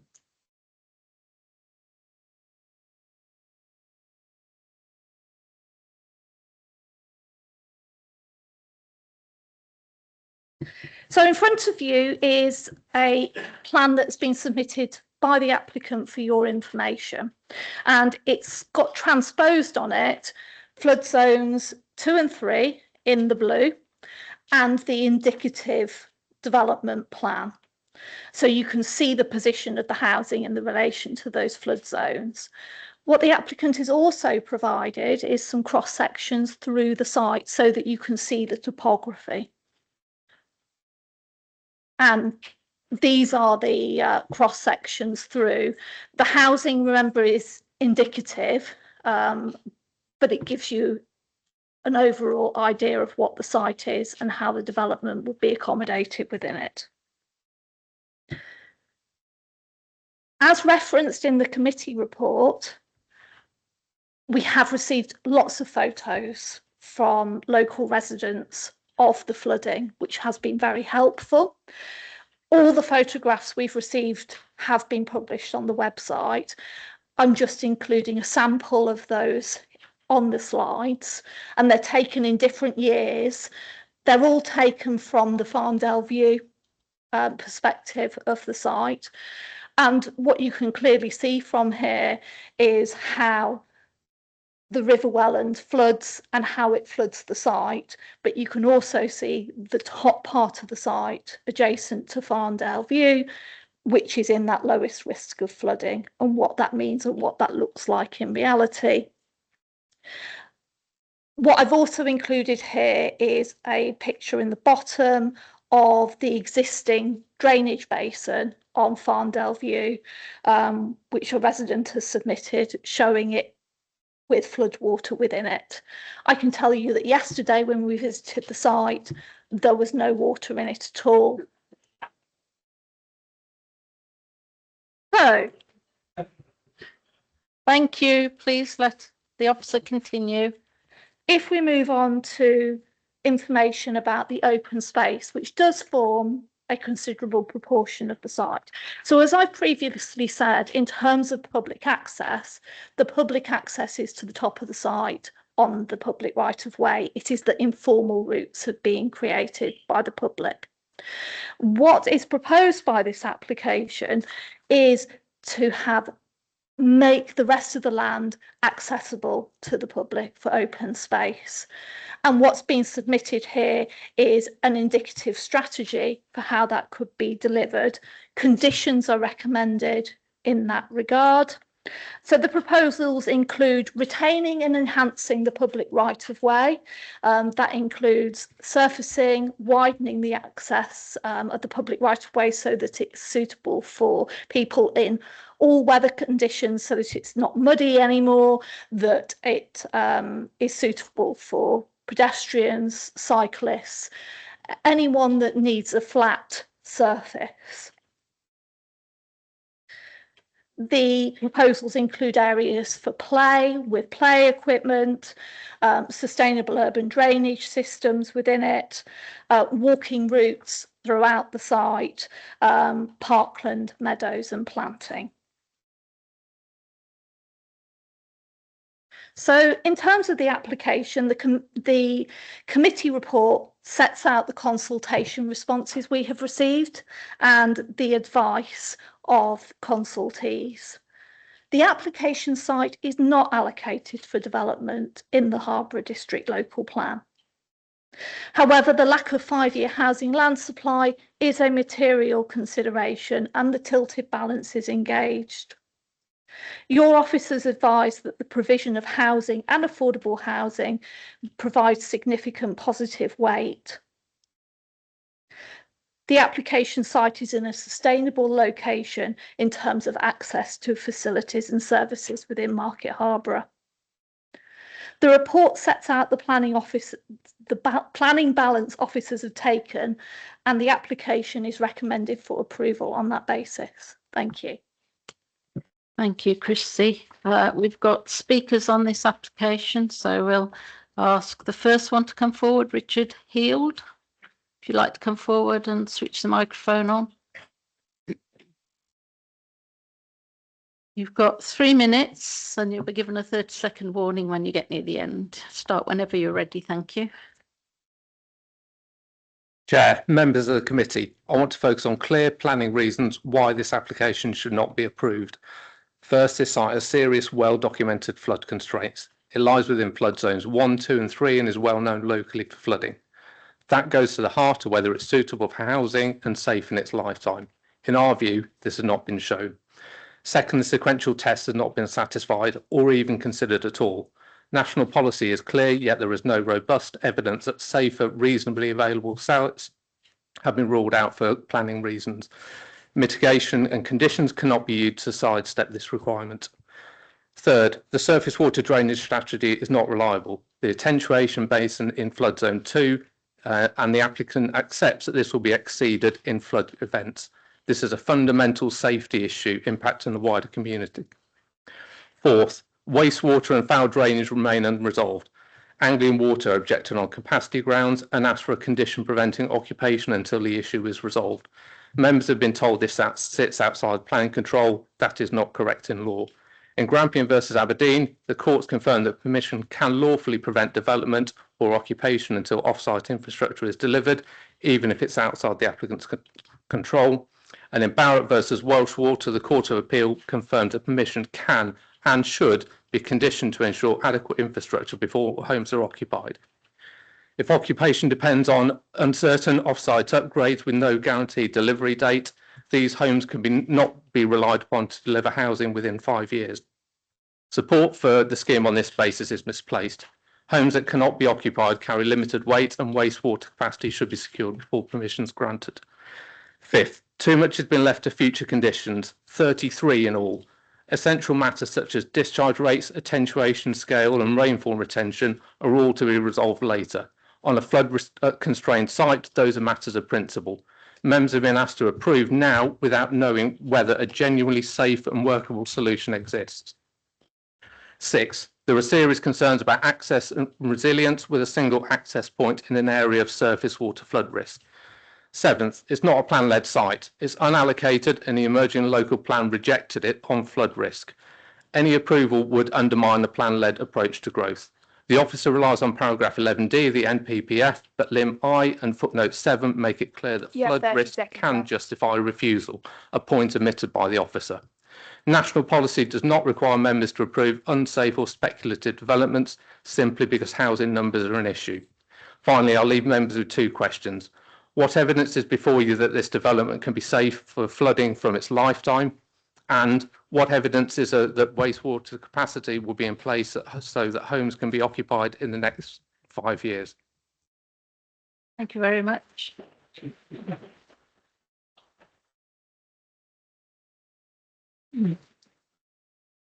Anyone got any questions for our speaker?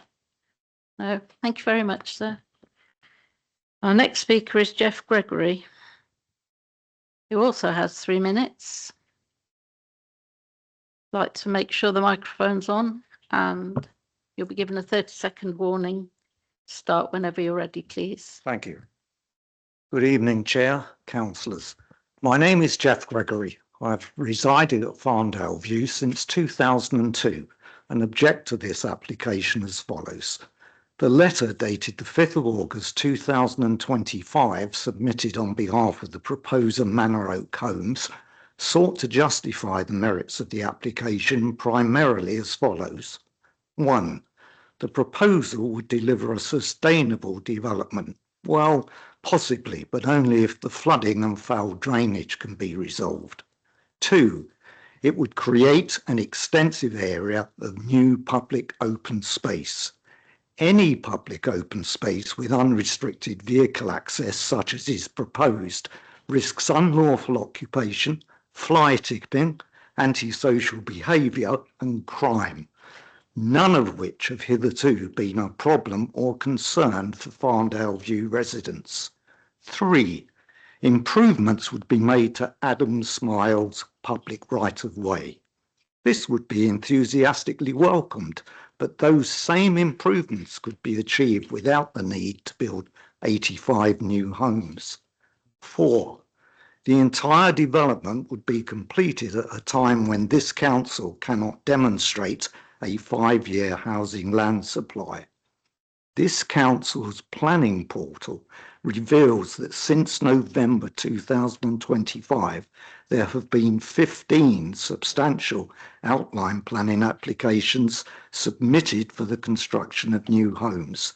The total number of new dwellings proposed in those 15 applications is a staggering 4,025.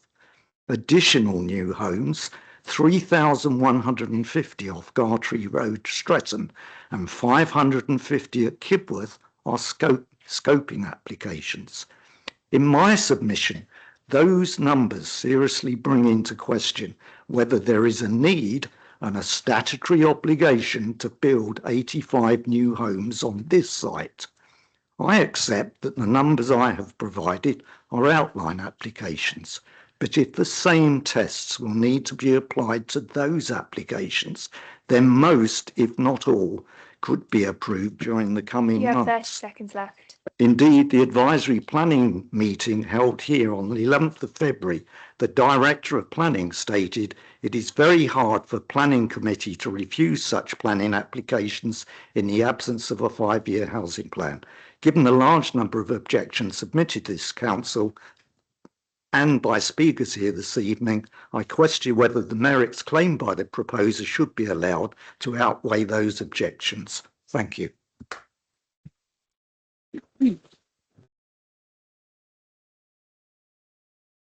Thank you very much. Are there any questions? No, thank you. Our next speaker is Ian Everett. You'd like to come forward, sir? Switch the microphone on. So you've got 3 minutes and you'll be given a 30-second warning. If you'd like to start now. Thank you very much for this opportunity. My name is Ian Everett. I've resided on the Farndale View estate for 25 years since it was built in 2001. I have extensive knowledge of the area where this planning permission is requested for, but more so I need the committee to understand for the last 35 years I have managed major projects in logistics, transport and distribution for a variety of companies and have sat before these committees on many occasions before. I object to this on 2 very simple factors: the environmental impact and more so the hardship and the cost impact that this development will have on Holboroughians like myself. I would like to outline the reasons for that. The proposed developer, am I able to name it? Okay, the proposed developer has had a history over the last 3 to 4 years of significant objections to development in Banbury, Stoke Mandeville, Northampton, and variety of other areas in the area because they acquire land which is not fit for development and then become very litigious in order to push that through the planning and development process. These are all in the common public knowledge. In terms of the main factor, I've heard a lot of mention here about affordable housing. As of Friday the 17th of April, if I exclude all of the houses that are currently in the new build developments around Harborough, there are 183 homes for sale currently in Harborough and the Little Bowden area. 91 of these have significant development opportunities. Why is the developer not taking advantage of brownfield sites and existing sites to develop affordable housing? Question for this committee. Flood potential. I walk my dogs on this land and have done for over 25 years. The increased flooding in this area has been remarkable over the last 3 years, to the point, quoting facts, from the 27th of February to the 1st of March this year, the River Welland rose by an average of 1.9 metres in the vicinity of this development. That equates to 8,600 cubic metres of water that were being held back by this floodplain. It also acts as a soakaway and drain. The development would remove the soakaway and increase drain water velocity directly into the River Welland. That level of water capacity of 8,600 cubic metres would overwhelm all the current flood defences and would likely impact an area from Welland Park right the way through to Braybrook. As part of what I do for a living, I felt that it was necessary to notify the relevant insurance assessors for a number of insurance companies that I deal with of the increased flood risk to areas of Market Harborough. They are watching this development and approval very, very closely, and the underwriters have said that it could result in significant increases in both domestic and commercial property insurance. We should not be penalising Harboroughians. Thank you. Thank you very much. I've got 30 seconds. Thank you very much, sir. Our next speaker is Jeff Armstrong, who's the agent. If you'd like to come forward, sir. You have 9 minutes. And you'll be given a 30-second warning if you get close to 9 minutes. You'd like to start when you're ready. Good evening. Thank you for allowing me to speak on behalf of my client and the joint applicants, Manrogue Homes and Stephen and Sally Gardner. Firstly, I wish to welcome and endorse the recommendations made to members this evening in respect of my client's proposal for up to 85 new homes, which is both for open market and affordable, along with generous open space.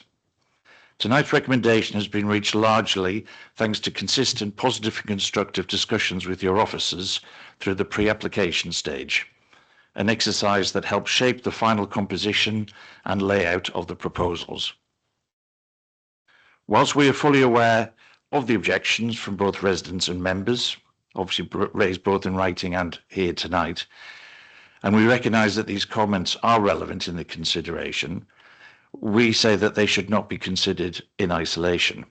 The correct process is to identify the harms and benefits of all such schemes as this, and then reach a conclusion based on the overall planning balance. This is the approach adopted by your professional planning officers in the committee report, in which they confirm that the benefits clearly outweigh the harms. Rather than repeat the comprehensive committee report before you, I thought it would be more helpful to identify some of the key benefits of the scheme before you tonight, namely, the delivery of new homes at the right time as well as in the right location. Members are obviously aware that there is an urgent need for both open market and affordable homes across the district due to the lack of the 5-year housing land supply. It is therefore clear that further housing permissions in sustainable locations are required to overcome this deficit, and none are more sustainable than Market Harborough, which, as I'm sure you're aware, is identified as a sub-regional centre. Your planning officers have concluded that the proposed scheme would deliver all 3 elements required to deliver sustainable development, namely economic, social and environmental. And as such, the proposed scheme is in accordance with the requirements of the MPPF. The proposed scheme delivers circa 10 hectares of public open space, which is approximately 80% of the site, and that obviously includes the attenuation basins as well. We are happy to ensure the long-term future of this part of the site via the Section 106 for the benefit of both new and existing residents. This important part of the site will include new woodland, new hedgerows, play areas, and extensive new footpaths, orchard planting, semi-natural green space to encourage new habitats, focal spaces for public use, and natural play areas. The Adams Smile footpath will also be upgraded into a 3-metre wide multi-user greenway. And in addition, the Market Harbour entrance to the start of the footway will also be upgraded. The infrastructure needs of the proposed scheme will also be fully met, with the provision of over £2 million, which will deliver enhancements to, and this is just an example of some of the key ones, existing community and sports facilities, household waste facilities, improvements to existing libraries and schools, and that's both secondary and post-16, work to increase the capacity of the wastewater treatment plant, public transport enhancements, and funding of the local medical centre.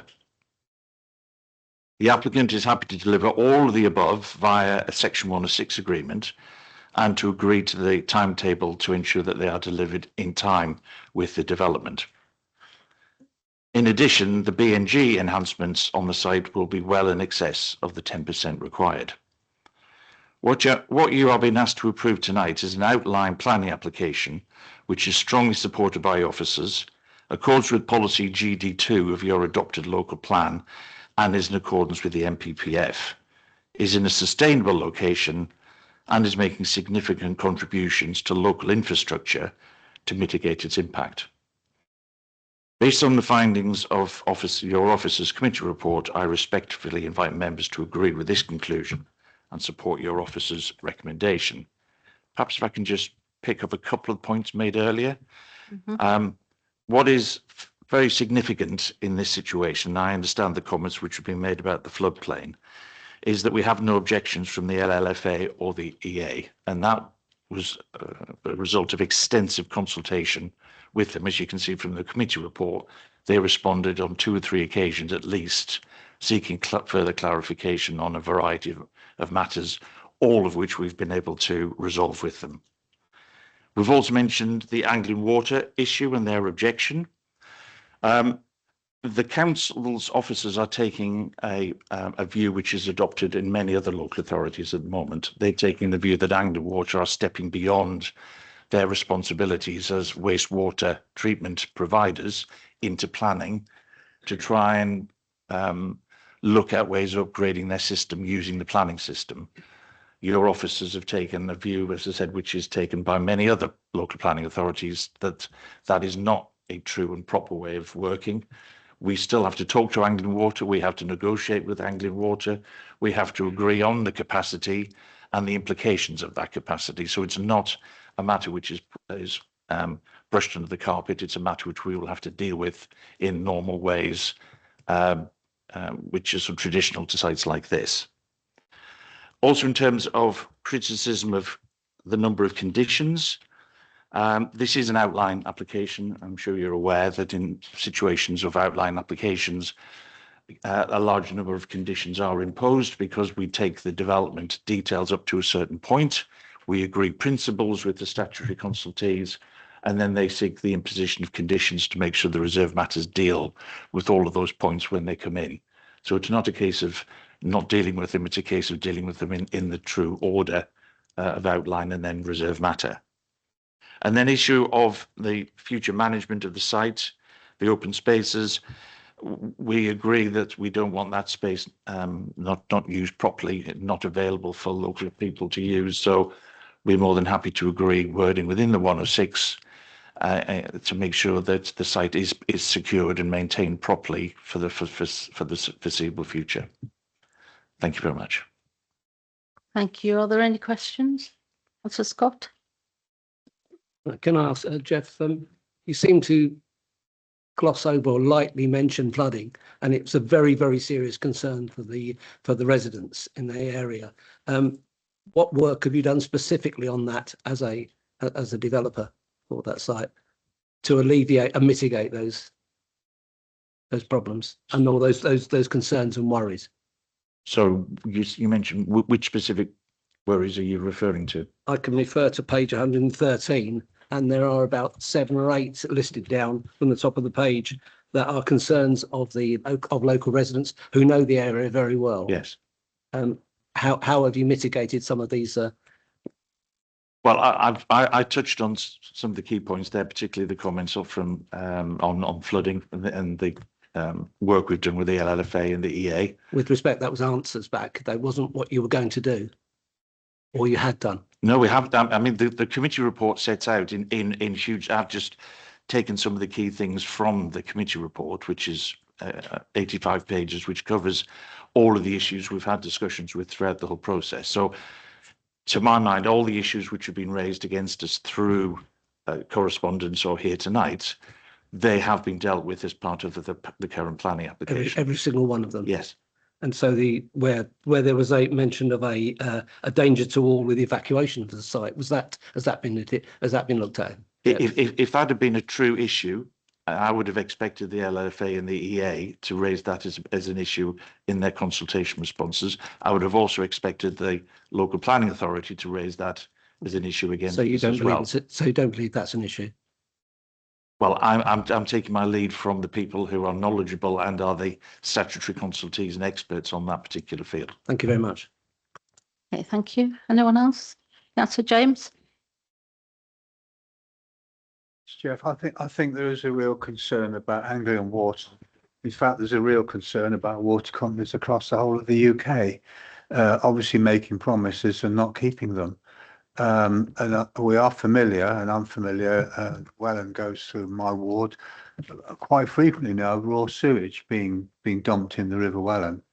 So what can you do as a developer to see that the water company, Anglian Water in this case, do actually meet their obligations? Because there's no evidence around the UK that they are meeting their obligations. We can only meet the obligations in respect of our site. We can't go beyond that. That would not be reasonable. What we will have to do is we will have to negotiate with Anglian Water about the connections to the site, and in the context of the issues in the area, we would then have to agree with them how best that is dealt with. Now that might mean financial contributions from us to them at an earlier stage rather than them waiting for the monies to arrive through other means. But we would have to negotiate with Anglian Water to achieve the link to the site. By law, they have to provide that link to us, but the means by which that link takes place is a matter for negotiation, which will be done as part of the reserve matter application. So that would be in the public realm. People will be able to see what's going on, and obviously your officers will be able to judge whether or not the outcome of that is deemed acceptable or not. Okay, thank you. Thank you, Chair. Thank you. I've got a question for you about the management of the open space. How do you foresee that going? Do you want to hand it over to the local authority, or would you think a management company would take it over?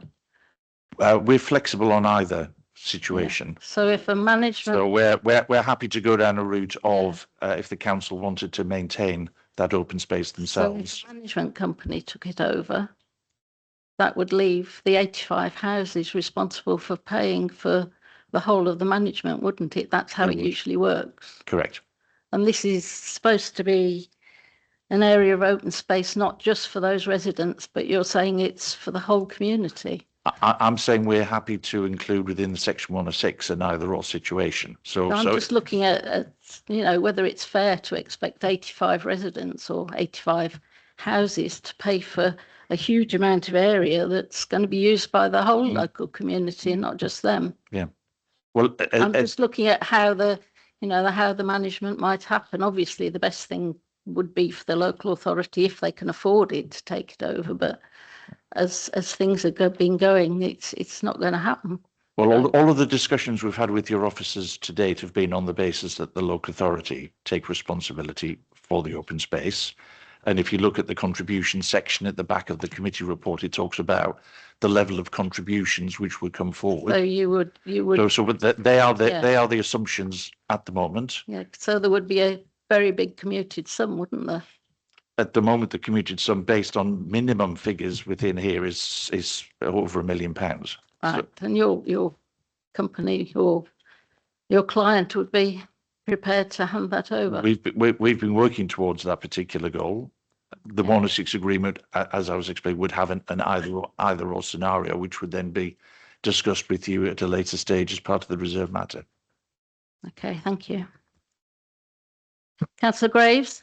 Yes, this is a really interesting point, and I'll say a few words, and then I'd like to ask the key question, which is the few words at the beginning is if there's no plan of who's going to pay or maintain, such a large area of open space, I think that would get an extremely dim view from this committee. But my question to you is, surely the standard option here, where a quarter to a third of the site is proposed for the development plus even the SUDS area, the remainder stays as agricultural field, which I think in the pictures showed what it was being used for already. I mean, why stop using 2/3 of the site for agriculture if it's benefited from that all of this time? I mean, I don't think this council will want to suddenly fork out 100, 200 grand a year for maintenance. That's definitely confident the residents won't. So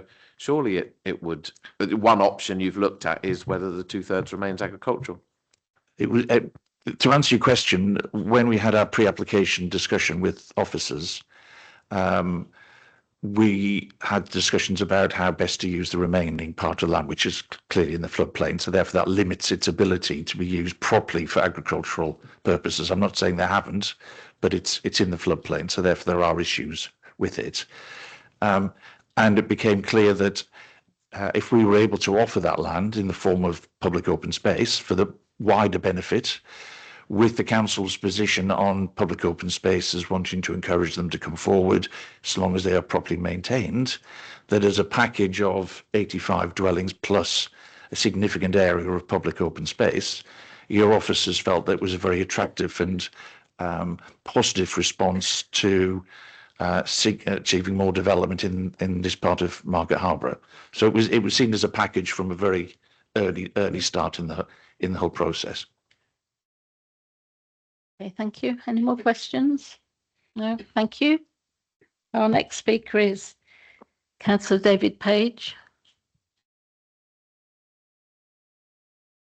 Who's speaking as a local county councillor. You've got 3 minutes, Councillor Page. Councillor Mr Page. Thank you, Chair. I normally come prepared with a speech for this, but I'm not going to tonight.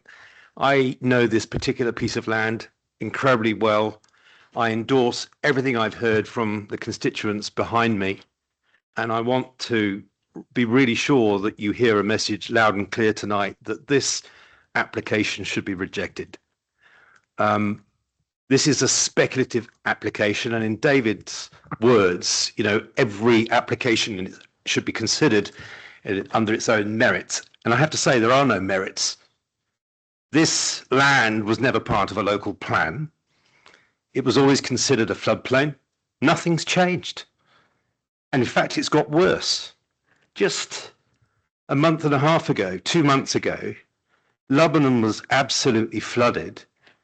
And I waded to the back of the church where the graveyard is, and the water was up to the back of up to the top of the level of the graveyard itself. The only place that water flows to with the welland is this area here that we're considering. So after the floods had receded, I actually spoke as county councillor to the Environment Agency, and I said, what are the plans for this? What are you going to do about this? And I said, and tell me about whether this was predicted and about the volumes of water. What they told me was that the volumes the amount of rain and the volume of water exceeds all of their expectations, all of their predictions.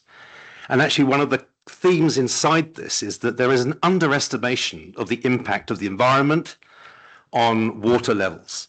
So you're about to put in place, if you agree to this, development of 85 homes on the margin of, I'd say, devastating flooding as water levels continue to rise. The downstream effect of that is into Market Harbour itself, and it will breach, even with the defences that our developers are very keen to promote here, it'll breach the defences of Market Harbour, and that's a real concern for us all. Now, I heard the developers talk about the benefits of this. So only a third to 25% of the land is going to be used. The rest of it is going to be submerged for most of the year. So any planning to plant and revegetate the area is going to be wasted. And if we're going to carry the burden for that, it's going to be in the pocket of all taxpayers across Market Harbour. And I do not support that. I would thoroughly recommend that you reject this and send a signal that we will not accept these kind of applications in these kind of areas. It needs to remain a floodplain. Thank you.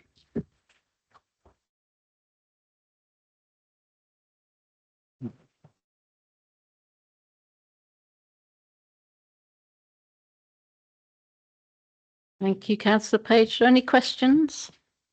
Councillor James?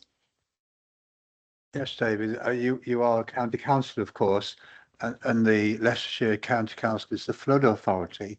Can you bring to us any information from the flood authorities and the officers, their attitude to this at all, please? To this particular development? To this particular development, yes, David. Well, actually, I asked the question quite directly, and they diverted me to the EA, and so they weren't prepared to make a comment. So my comments around the EA came as a consequence of that conversation I had with the county council. Okay, thank you, David. Thank you, Chair. Councillor Graves? Bit more of a challenging question related to the site, which clearly has this huge area of blue. We all know what that is. And this island bit to the top. Challenging question is, being the county councillor of the flood authority, and one bit I did look out for is if there's any evidence of flooding encroaching on the island bit at the top, the residents will be the first to know, because they'll have taken copious pictures of it over the years, because that's what we do in our village of Broughton Astley. Do you have any information as to say the height difference between the top and the bottom, because there's clearly two zones in this. There's the blue bit and the non-blue bit, and the difficulty we've got on this committee is there enough support that the houses will be safe, even given what we keep hearing in the news and what we know, which is that the models aren't great and they do seem to be encroached, and if there's a cloud burst, what happens, etc. But you know, is there any evidence that that blue's going to get bigger and bigger and the island's going to be in trouble? Well, Mark, I think the evidence was given by one of my residents here that the insurance companies are going to be the ones that will actually determine whether these properties can actually be insured. Their concern is a real concern, and I would take what they say actually over the Environment Agency and my own county council for that matter in terms of projecting how this is going to go. I think if we're about to build on a floodplain like this and these houses are uninsurable, we've got a problem. Thank you. Anyone else? No? Thank you. Have the officers got anything to say about comments? No? Okay, it's open to the committee. Who wants to start? That's quite a difficult one, this. Councillor Scott? I'm very concerned about the lack of flood modelling that's occurred in this particular instance. And one can only talk about one's experience, and the experience I had is flooding in Great Glen. And the lack of investment that that the Environment Agency puts into or doesn't take floodplains very seriously. We've just had only 15k spent on building a minute bank on a flood area, prevention area in Glen, and that's pathetically small in my estimation. I'm against any more building in this sort of area, so that's what I've really got to say. Thank you, Councillor Scott. Councillor Elliott? Yes, I'm concerned about this water. I mean, it's not just the flooding. Once it's flooded, it's not just going to go away. It's going to be wet for weeks and weeks and weeks. Also, you won't be able to cut the grass or anything because it'll be too wet. And we've heard that raw sewage goes into the river. When it floods, how much of that is it going to leave on that area? I'm not happy at all. Thank you, Councillor Elliott. Is anyone? Councillor James? Yeah, just changing the subject at the moment. Just looking through the section 106 proposals, we've got £82,280 for the medical centre. Now, did I see that same figure last week in the Great Bowden application? Don't think it's really relevant. I thought there was a figure. I don't know whether Nicola's not here. Whether that's the case, Adrian, because I spoke on that a week ago with regard to the medical centre, because as I said then, and that medical centre is not coping with the situation that they've got now. There is a 6-week waiting list. People are being told to go to A&E and go somewhere else. It's almost at a crisis point. And I mentioned that last week, but I'm sure I saw that same figure in the application for Great Bowden, which we approved, didn't we? We approved that application last week. Adrian? Yes, I don't know if the figure is the same. Don't have a report. As Councillor Burrell said, it's a separate scheme. It would probably be a similar figure given the size of the developments. But as you know, we discussed on various occasions a contribution, and you know, clearly I'm familiar with what you describe about the local health centre, but notwithstanding that, a contribution to infrastructure is a way of mitigating impact that's well accepted and is offered effectively. I just expressed concern, and as I said last week, I have been all the time people coming to me and saying we can't get a medical appointment, we can't do this, and you know, it's what that £82,000 would do, given the fact that the Coventry Medical Centre has just been totally redeveloped. So I don't think there's a capital issue there. I think it's more about, you know, it's more about doctors probably, and I just flag that up because I think we're just piling more and more work onto the medical centres and they're not coping with it. That's just a comment I make, Chair. Thank you, councillor James. Anyone? Councillor Moder. Thanks, Chair. That was really interesting. I enjoyed hearing everybody. I feel that it isn't quite difficult at all. I just think that this particular site is a site that we're just, if we go ahead with, we're going to be asking for trouble, more trouble down the line. I kind of feel that it's a bit of a non-starter, and I'm surprised that it's come to us knowing all the history with the flooding and the fact that who's going to buy a house in that position, unable to insure it with what's going on around it.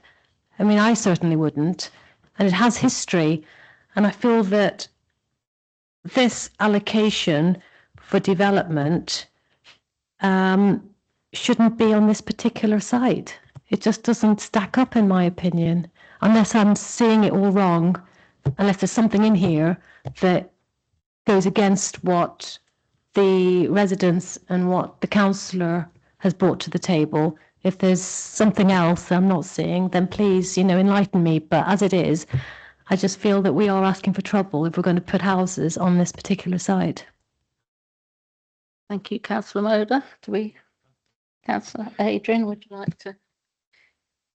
Yeah, I think I'll comment a bit because clearly it's highly contentious. I think from an officer point of view, I'll be honest, there's a little bit of uncomfort with this site because it is a strangely constrained for the town, attractive piece of land. But in terms of the flooding, you've got the EA and the LFA effectively signing this off. So notwithstanding, we've seen the photos, understand the concerns, but the flooding issues, they would not stack up if the council were to refuse it. They should not stack up to appeal. Who knows what might happen at appeal if that went that way. But the advice would have to be, the professional people have said, that can be dealt with. But yes, it's an unusual site, I would go so far to say, just because of its character. Thanks, Adrian. I won't ask you whether you would actually buy a house on this site then, because I definitely wouldn't. As I said, it's a very attractive location, extremely familiar with the site. Many people are. It's got a lot of things going for it, but the flooding does not stack up from planning point of view. Thanks, Adrian. Councillor Graves.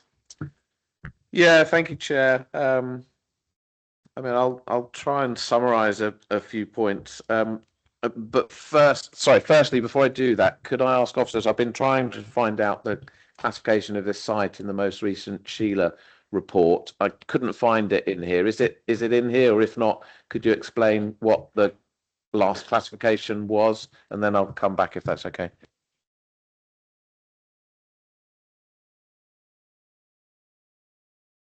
So I think Councillor Graves is talking about for the documentation that supports the preparation of a local plan. I'm not familiar with what it said for this site. Yeah. So for the benefit of the gallery, what I'm really asking in layman's terms is, what did the last report, which all developers and landowners submit pieces of land to, how did we as a council policy off assess that land? Was it potentially developable? Was it not developable? Was it ruled out for some major reason? Do we know at all? Just for the benefit of the gallery, it's a strategic housing and employment land availability assessment that Councillor Graves is referring to. It's a huge document, Councillor Graves. I'd have to be perfectly honest, we'd have to come back to you with that answer. So I would be guessing if I sought to answer tonight. And I don't have that detailed information. So in other words, we haven't do either. We haven't got that to advise us. Not to hand tonight. Yeah, sure. Okay. Well, if I may then, Chair, just pulling together a few bits and pieces. So this is not a local plan recommended site, is it? It's not in our emerging local plan. I can fully understand that there's two parts of the site, and there is the clear flood zone 2 and 3 at the bottom. I mean, there's what I referred to as an island at the top. I can't tell the height difference between 1 and 2. I don't know how protected it might be. I don't know what issues of wastewater might develop. I'd like to think that if this site was really poor at drainage, even the suds, even the sewage, that further detailed planning application, the developer may even fail it on grounds of viability, that it just isn't going to work enough, and they'd have to fork out so much money to improve drainage and sewerage that, I don't know, they might just walk away. But if they don't, and they've done a couple of reports and they say that they've ticked boxes with those two organisations. However, this is one of the least attractive sites that we've looked at in our local plan. We haven't proposed it. I understand your point about it being an attractive site surrounded on various sides by properties. It really is a difficult one. My gut feeling is I don't like it, and almost wait to see if higher authorities sustain an appeal on it. But it's certainly, I don't like it, and I understand your point about a level of discomfort about it. Yeah, I don't like it. What I'm worried about is that if we're going to put this authority at a position of difficulty because it turns out that it ticks so many boxes, we should have approved it. But that's the challenge we've got tonight. I don't know if I've missed any key points there. Thank you, Councillor Groves. David Atkinson has found something out, or Mark has, about the Sheila. Mark, I'll give credit to Mark on Yes, this. Mark. Thank you, Mark. We've turned up the reference to Councillor Graves in the Sheila. I won't go through the detail.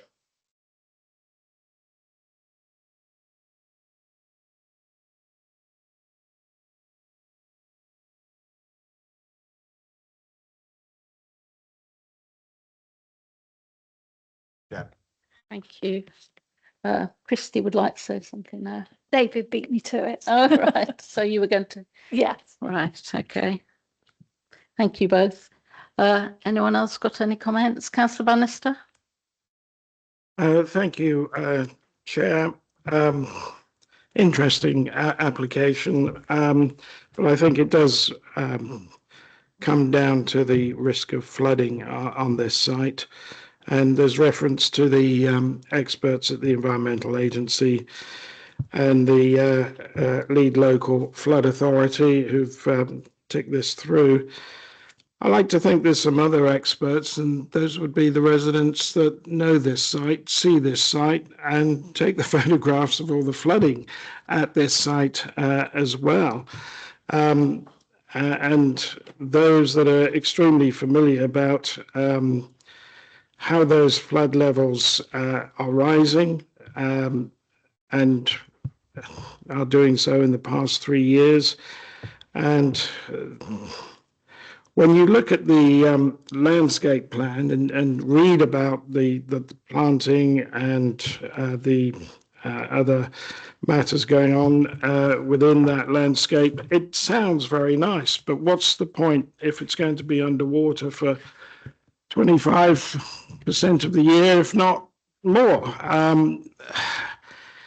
And that begs another question about the maintenance of a site that's continually being flooded. Is that really going to be part of the local authority's remit? Is that going to be part of the residents' remit? Whatever. I suspect it's going to be a very high cost to continually manage a landscape site that is flooding on a very regular basis. And I am concerned about the volumes of water that go back into the river Welland that will then impact severely the town of Market Harborough. If paragraph 11D of the NPPF is engaged here and you look at the impacts, my view, as humble as it may be, is that I think there is a real significant impact of flooding risk here, not just to the site, but also to the greater Market Harborough town area. And that does outweigh the benefits that this development would bring. So using that tilted balance test, I think that there is a very real significant impact here, and it does outweigh the benefits of the scheme. So I'm finding it extremely difficult to support the application being granted permission at this stage. Thank you. I think that's what we all feel after we've heard from the residents, but we're just not backed up by the lead local flood authority or the Environment Agency. We're in a cleft stick here, aren't we? So what? Perhaps have the officers got anything to advise? Yeah, look, it's an unusual site, as I said, and it's unusual. One of the things that Councillor Bannister just picked up on, what's unusual, for example, I would say personally, in my experience, is the amount of open space that's proposed, and that's been discussed in the round a little bit about the implications of that and whether it's underwater, or what the cost of it is, and how that affects. So I think, as I said, flooding, it's simply, you know, it should not stack up at a planning appeal because of the expert input. So I wouldn't recommend that. But if there's concerns about the open space, the practicalities of that are, you know, that's something we could look at. What I don't know, for example, that open space is definitely more than would be required for 85 houses. I do not know now what the requirement for 85 would be, what the difference is. So, you know, there is something there we could look at. There's a risk if we defer a decision to look at that they may appeal, but I think there's a sort of a gap there that could be filled a bit to inform a decision a little bit more, but it certainly wouldn't go to flooding. Christy, does that, what I'm saying there, kind of stack up a little bit? There is a kind of gap in the open space, isn't there? Yes, I agree. This application has been with us since August and has been carefully considered and discussed. The application was accompanied by a flood risk assessment. The Environment Agency and the LLFA were consulted. They required additional information.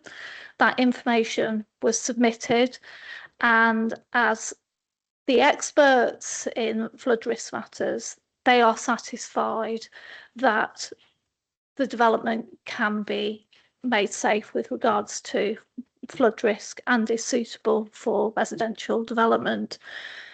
The open space, we have had discussions about the open space.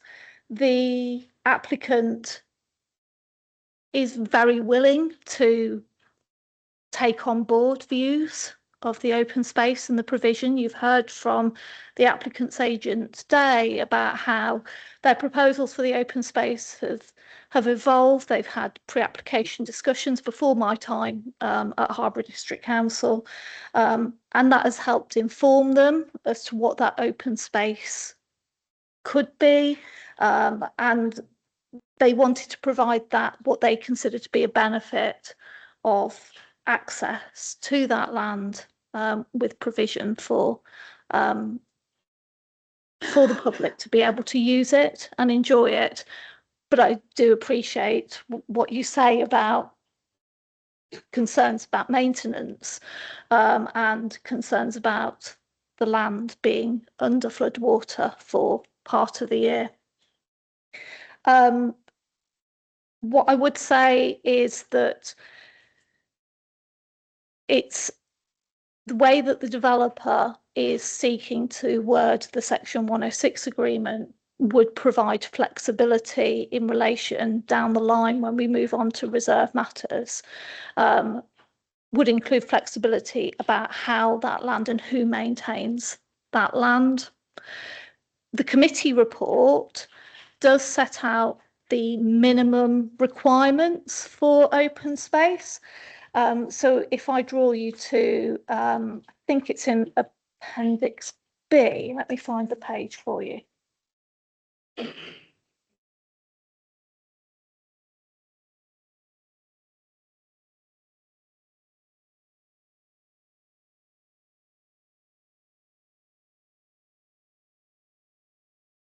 So if I take you down to page 148 of your agenda, that sets out the minimum requirements to comply with our policy on open space. What I don't have is a set out of what they are providing in comparison to what the minimum is. I don't have that in front of us.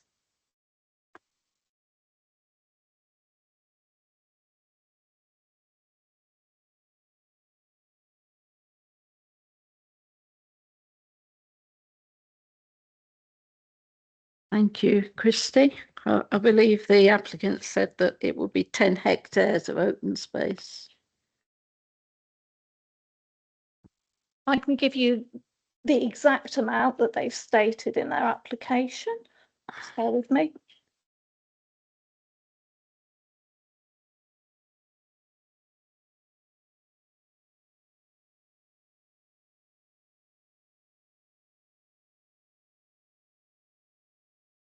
So the site extends to 12.37 hectares, and the proposals are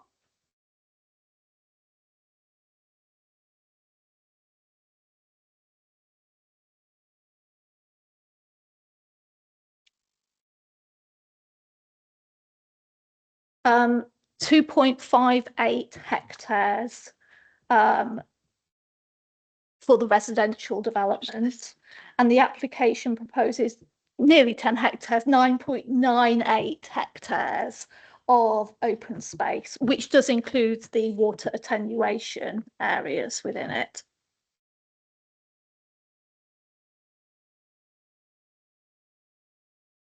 Thank you, Christy. Well, Councillor Bannister or Councillor Scott? Councillor Scott? Through the chair, I'm fairly new to this. I want to understand if we decide to defer, we have no way of compelling or any enforceable way of compelling either the Environment Agency or the LFA to come back with proper modelling for this site. Is that correct? Yes, that's correct. That's correct. And if I'm the person who mentioned defer. So just to clarify on that, because I don't want to raise any expectations, but I think there's an unusual issue with the open space here. How it comes forward, if it does come forward, how it looks, what actually is required, what exactly it looks like. So I was mentioning deferral because I could get some more information on that to inform a decision and the cost even potentially. But I don't think it would go to the root of a lot of the concerns of residents raising about flooding, because the officers are fairly firm on this. The LFA and the EA, don't substantiate that as a reason. But it's an unusual proposal for many reasons. So you'd say that in those circumstances, EAA and the LFA are really a brick wall. Once they say no, that's it. I wouldn't say they're a brick wall. They're a statutory consultee, like a higher authority. They are experts. They've come up with a professional technical opinion, and we as a planning authority, and especially residents, don't have an alternative professional opinion to that. So we didn't really have anywhere to go as a planning authority with that. But in terms of, sorry, just a continuation, in terms of other, we take advice, we took earlier on this evening, it may be in a certain different area, but we took advice from environmental, agricultural and development in that area, but we can't do that in this particular. Well, a planning authority can, but the discipline on a planning authority and therefore its taxpayers effectively. If we're unreasonable, so we ignore the professional advice without contrary evidence, and there's a planning appeal, that would end up probably in a award of costs and wouldn't get far, because we're likely to find that a planning inspector would uphold that professional expertise and allow an appeal. Thank you. Hey, David Atkinson. Councillor Scott, there was a similar conversation came up on last week when we were discussing the Highway Authority. We were having a conversation about the Highway Authority didn't make any objections, didn't we? It's the same thing here, that the local planning authority don't carry all of the experts on flooding and highways. We rely on the statutory authority. So the statutory authority for flooding is the County Council and the Environment Agency. So the local planning authority will consult those experts in that field, and they provide their advice, and sometimes they ask for more information. As Christy said, on this occasion, they've not objected. They're satisfied that the scheme can be safely brought forward and developed. So that's part of that's contributory factor to the officer's recommendation for approval. Thank you, Chairman. Thank you. Councillor Bannister. Thank you, Chair. I note that the site has not been allocated in the current local plan. It's not allocated in the emerging local plan. I suspect one of the reasons may be is that this is a proposed speculative development that includes flood zones 3 and 2. I do not believe we should be developing so close to flood zones 3 and 2. The landscape scheme, in my opinion, is not viable. To be viable, it should be in existence for a very large proportion of the year. And if we're talking about a landscape scheme that's going to be underwater for a quarter of the year plus, that's not a landscape scheme in my view, and it's not viable. And hearing what we have heard from the residents and those that really do know the site and the impact of the flooding and the water flows, I take the view that there is a significant impact of that flooding on this site that does outweigh the benefits that are brought by the proposed development. And for those reasons, I would like to formally propose a refusal of this application. Thank you, Councillor Bannister. Councillor Scott? Thank you. We have some comments from the officers. I know it's very difficult to recommend this because the LFA and the LLFA and the EA are quite happy with it.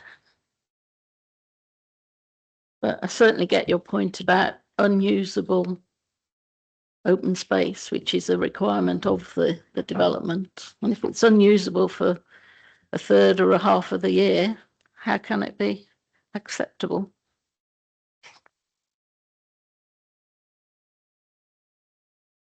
So James?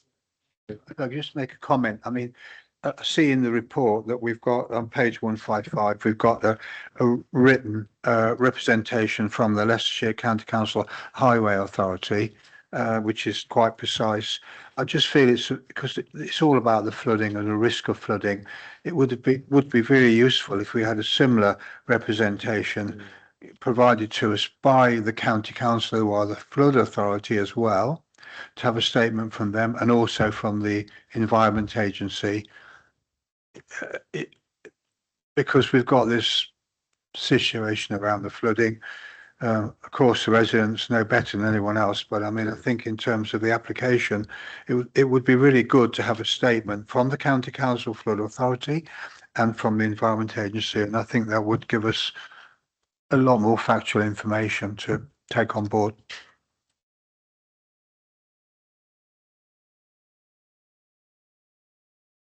Yeah, I think possibly had a motion there, Chairman, but my advice would be I'd be very concerned if the council refused permission on the flooding on the information we've got at the moment, because the information we've got is the flood authority and the EA are content with it. But taking the discussion points such as Councillor James, I would recommend, right, and I can only advise, there's a motion, but I would advise there is an option to defer to try and seek more information on the flood risk, particularly with respect to zones 2 and zone 3, and more information on the landscaping. The risk of a deferral is the applicant may appeal in any event non-determination, but I think, you know, it's a matter for the vote, but there's a significant risk if it's refused that it's not something that we can substantiate, which isn't necessarily helping interested people. Thank you, Adrian. David? Yeah, it's a really difficult one for the committee, and I appreciate it's been one of those committees tonight that there are a sequence of really difficult schemes before members tonight. They've sort of all coalesced together, haven't they, this evening? I completely agree with Adrian. To refuse the application outright tonight is probably a very risky thing for the authority to do from an appeal and a reasonableness point of view. So I won't repeat what Adrian's just said. I think it's probably, my advice would be not to outrightly refuse tonight, but to look again at a deferral for some more information to come forward. But that would be my opinion and professional opinion and advice. Thank you, Chairman. Thank you. Councillor Graves? There's a couple of pieces of information that I would ideally like tonight, but I don't think are here and can't find to really help me. The picture that has been built this evening, really looking particularly at the fluvial flood risk figure 11 picture at the bottom of page 88. I mean, it makes the sort of area at the top, the developable parcel, looks so surrounded by this enormous moat that the feeling is that, you know, another 10 or 20 centimetres would of raised water would completely do it in. But I don't have enough information. That's the look of it. The residents have made a really strong case for that sort of event. But what I don't have is the height information of that land compared to everything else around it. So, for example, if the flooding of the River Welland did get worse by 1, 2, 3 feet, would the whole developable parcel go under, but all the remaining houses in the surrounding area be okay? Now, if that is the case, I have a serious problem with that, because the residents' picture of this being seriously low-lying land, etc., becomes true. I mean, that's the main thing I wanted to say.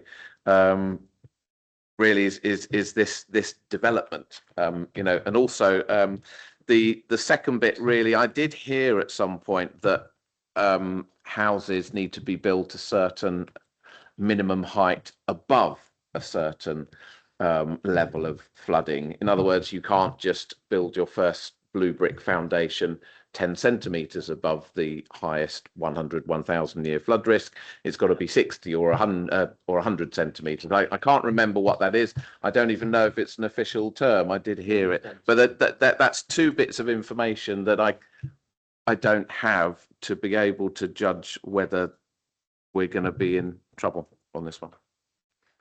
Thank you, Councillor Graves. Christie? We do have some information which, if I take you back to my slides, I know it's not giving you the full picture, but I did just want to show you what we've got at the moment. So the applicant has provided some cross sections through the site to show that. And I appreciate that it may not be particularly clear given the size of the drawing, but what they have done here at the bottom is they have shown in blue the flood zones. So we've got flood zone 3 here and flood zone 2 here, and then the proposed development. And on this one, which is A, which is going across the site here, we have flood zone 3 shown, then flood zone 2, and then where the built development is. And the same with cross section C here, where we have flood zone 3 shown at the bottom here, flood zone 2, and then the built development beyond. So we do have those drawings for that, showing you those difference in height. Yeah, Chair, I'm fully aware of those. I did see it. It doesn't assist with my question, though, as to how close are we to the limits. Okay, Councillor Scott. Adrian, when you were speaking earlier about deferment, you mentioned particularly deferment in terms of the green space area. But I might have been mistaken, but then you've referred now again to possibly deferment down to flooding, and I thought you discounted it earlier on. Just my advice at that time I was speaking. I think the open space was an uncertainty. But I'm just picking up on what councillors have said subsequently. And I think, for example, what Councillor Graves, I'll call it a kind of safety factor. I think you're kind of saying how close we are to the safety factor in my terminology. I think that's what you're saying, aren't you, guys? And I don't really have that information. So there's more information we could attempt to get, I think, on flood risk. I don't think it will change the outcome, but you know, it's it's better than, in my opinion, advice, better than refusing, because that simply won't stop. Where would we get that from? Well, if it was deferred for that reason, we would attempt to get it from the applicant, perhaps from the lead local authority. There's no guarantees we'd get something, but we would seek to get it, and we report back if we get it or not, really. Thank you. Councillor Moder. Thanks, Chair. If we were to defer it, and I think that the residents have done a great job in taking all the photos. I mean, there's probably, I don't know how many photos you've taken, but I think that to strengthen the evidence, it would be good to create a timeline of flooding incidents, and this might have already been done. Dates, duration, severity, gather multiple resident statements, sign date, if and when possible, refer to rainfall dates to match the weather events, depth of water, how near or far from someone's front door it got to, the frequency, how many times a year it's happened. So just build a case of evidence, because I think all that's really important when you're talking about sort of going against or going up against a statutory consultee. And also, I don't know whether there was something there where they could commission an independent flood risk assessment or ask a chartered drainage engineer to look over the proposal. I know this all costs money, but you know, it's something that may be of interest to residents if that was to be an option. I don't know. Thank you, Councillor Moder. So, hello, Ella. Yes, I know what you're going to say. Yeah, sorry to interrupt the debate. I just want to suggest that the committee maybe look to extend the time beyond the 3 hours allotted. Do we want to extend? Yes, yes, Ella, carry on. Right, so we've got a proposal on the table, but Councillor Bannister and a seconder. So, having heard the debate this far, Councillor Bannister? Yes, thank you, Chair. I think we should just test the views of the committee. Let's put the proposal I've made to the vote. If it's not successful, there may well be another application or proposal to defer, but I'd prefer that the proposal is tested first. So Adrian will read out the reasons for refusal. Well, I made a note of at the time of what Councillor Bannister said, and that was the site includes flood zones 3 and 2. The landscaping scheme is not viable, being underwater for parts of the year, and there's an impact on flooding on that landscaping area, the impact of flooding on that landscaping area, and that's what I noticed as a potential refusal reason. Thank you. So if nobody's got anything else to say, we'll hand it over to Ella. Thank you, Chair. We'll complete the recorded vote. So just to confirm, you're voting for, against or abstaining the refusal of this application.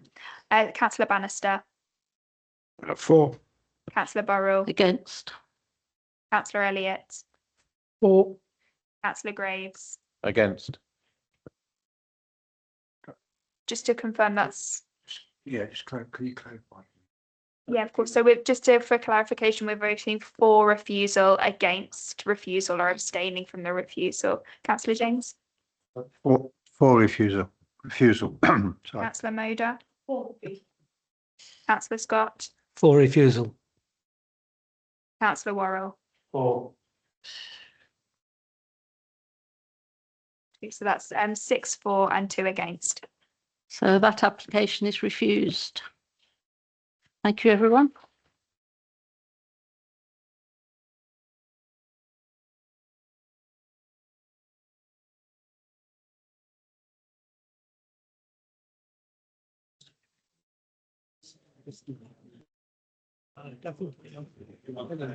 We'll just have a break while the gallery clears.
page 163 of your pack.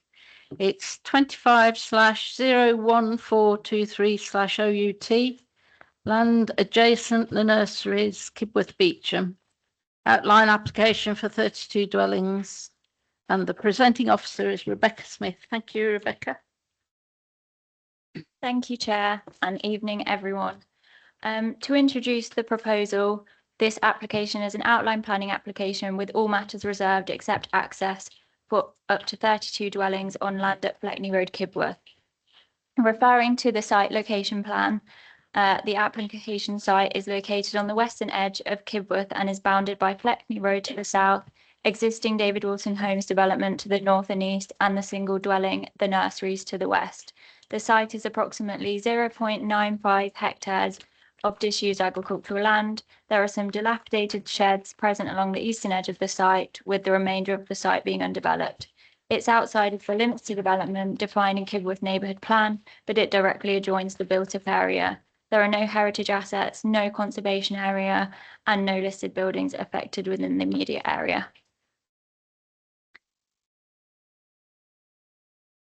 As you can see from the photographs in this slide, this is the application site as visible from Fleckney Road, with the existing access to the site shown in the left-hand image. You can also see the David Wilson Homes development through the foliage along the site boundaries. These photographs show the application site as visible from Wagtail Avenue. So the photographs are looking down into the site and then looking to either side of the site along Wagtail Avenue. Members may be aware of some history on this application site. So in 2018, there was an outline housing scheme for 22 dwellings, which was refused at committee and later dismissed at appeal. And in 2022, there was a proposal for a residential care home, which was also refused at committee. It is important to note that these were assessed under different policy circumstances. Since then, the Harborough local plan has replaced the core strategy and the council's housing land supply position has significantly changed. The current proposal is shown in this indicative site layout. As shown, the scheme proposes up to 32 dwellings, which would be 100% affordable. The indicative mix is 13% one bedroom, 41% two bedroom, and 47% three bedroom, split between affordable social rent and affordable shared ownership. Buildings would be no more than 2.5 stories in height. Access is proposed from Fleckney Road with a new priority junction. The indicative proposal also includes a local area play as indicated on the site plan on the southeast of the site and a drainage basin to the northeast of the site. Officers have assessed the principle of development, and Kibworth is identified as a rural centre, an area capable of accommodating growth. Whilst the site lies outside of the neighbourhood plan's limits to development, policy GD2 of the local plan allows development adjoining rural centres subject to criteria. Officers consider that those criteria have been met as the site adjoins existing development, is visually and physically connected to the settlement, and the scale is proportionate to Kibworth's size and service provision. In terms of Kibworth's neighbourhood plan, policy SD1 requires special circumstances would be necessary to justify development located outside the limits to development. Officers consider that in this instance, the combination of factors, including provision of 100% affordable homes, lack of identifiable harm, and the council's current 5-year housing land supply shortfall would constitute special circumstances. It's important to note council's 5-year housing land supply position, which is currently 3.1 years. This engages paragraph 11D of the NPPF and the tilted balance. In addition, given the neighbourhood plan is in date, this forms part of the development plan and engages paragraph 14. Whilst paragraph 14 is engaged, officers are identifying no conflict with the neighbourhood plan. In this instance, no protected landscapes or designated assets are affected, no adverse impacts are identified that would significantly and demonstrably outweigh the benefits. Significant weight is therefore given to the delivery of housing, specifically affordable housing. The district has an identified high affordable housing need, with annual housing need in Kibworth specifically of 28 affordable homes per year. The scheme would deliver 32 affordable units. Officers attribute significant positive weight to this benefit. As outlined within the officer report, matters of design, character and appearance and residential amenity would be considered more fully within the reserved matters stage. At this stage, the proposal is considered acceptable on these grounds. Following initial concerns from the LLFA relating to surface water, an amended site plan was received along with some additional information, and no further objection was received subject to suitable conditions. And on this basis, the proposal is considered to be acceptable in terms of flooding.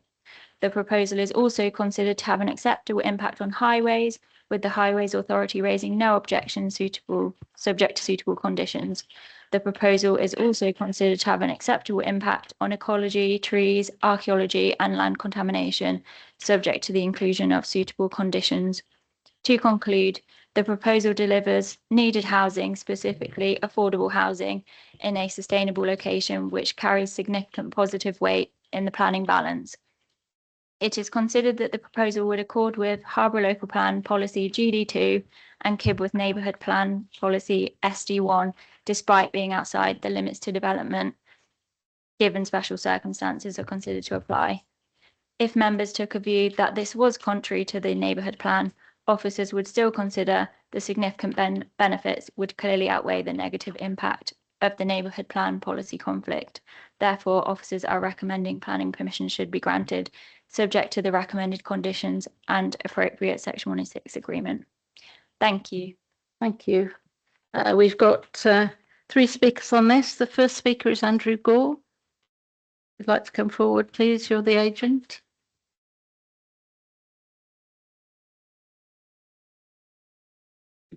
You've got 3 minutes if you'd like to switch the microphone on, and you'll be given a 30-second warning if you'd like to start. Thank you, Chair, and thank you, members, for the opportunity to speak tonight. I've read through and I've listened tonight to the issues that have been raised by some of the objectors and some of the councillors who will be opposing this. And I just want to clarify and reiterate a number of points. Firstly, let's not forget that this is a proposal for 100% affordable housing. All 32 dwellings will be either social rented or shared ownership affordable homes available to those on the council's housing waiting list, with a preference towards those individuals and families with a link to the village. And this is in the context of a significant district-wide affordable housing shortfall, which is acknowledged by the officers in the report, and also in the context of a current 3.1 housing land supply position in the district, again acknowledged by the officers. Now, I'm not going to labour the 5-year land supply point, as most people in this room will appreciate that it changes the decision-making process and means that permission for housing applications should be granted unless the impacts of doing so would significantly and demonstrably outweigh the benefits. However, I would go as far as to say, and the officers are clearly in agreement with this based on the contents of the report, that the impacts of this particular development are minor to moderate at best, and certainly get nowhere near the higher bar of significant and demonstrable. Your officers note that there are no objections whatsoever from any statutory consultees, including on highways and lead local flood authority. In respect of landscape, your officers note that this is a contained site that would not present a new or discordant feature in the landscape, but would instead be viewed as a very modest and physically compact extension to the village edge that will harmonise well. Your officers note at paragraph 6.32 of the report that the site offers convenient access to the village's established range of services and facilities, and is within walking distance of a number of key services and facilities, which they set out at the bottom of 188 of the report. And this view is also shared and reiterated by the county council officers a few pages further, where they conclude that due to the site's location, it meets the active travel requirements of the local design guide. And finally, the proposals, notwithstanding the fact that they're 100% affordable And unlike the Houghton application we've heard earlier, they will come with £300,000 worth fully policy compliant of Section That's 106 your time out. contributions. Thank you. Thank you. Are there any questions for our speaker? No? Thank you very much, sir. Our next speaker is Kevin Feltham from the Parish Council. Kevin? You've got 3 minutes and you'll be given a 30-second warning. Start whenever you're ready. Thank you. Thanks, Chair, members. It's a bit like deja vu, really. I mean, I've sat here for the last 3 hours, and the particular application for Houghton that you refused, it's similar reasons for this. Why should this one should be refused? It's beyond the limits of development in the 2 versions of our neighbourhood plan. It was already had applications which the officers talked about, which have been refused, went to appeal, refused again, because it's beyond the limits of development. And the people of Kibworth, 2 referendums have voted to keep that as beyond free of housing. However, there's also no measurement in the application about traffic levels and speeds, either, because for those of you that went on the visit, the 50 mile an hour, 30 mile an hour is literally just to the left of the entrance. But there's no measurements for all that. An automatic traffic count was carried out to check speeds past the entrance. The applicant has only used desktop tricks database estimates for likely traffic changes due to the new estate. Committee members who visited the site will have seen how busy Fleckney Road is, and that includes Kibworth Fire Station with 24/7 access required. The section of Fleckney Road from the proposed site back down to the Kibworth Knoll, which is basically straight down the back of the road towards the centre, is effectively a single lane because of all the cars parked there. It's Victorian housing. The Parish Council purchased several traffic measurement devices in 2024, which we've had scattered around the village. One is located on Fleckney Road in the 30 mile an hour section. These devices measure pedestrians, cars, HGV traffic numbers at all times and also the traffic speeds. The information is live and can be accessed online by anybody. There's an average of about 3,500 vehicles a day going up that road, which is 48,000 over the year. I just think we've got enough traffic down that road, and there's a reason why the neighbourhood plan didn't include it as an allocated site, which we did include. We included 4 sites.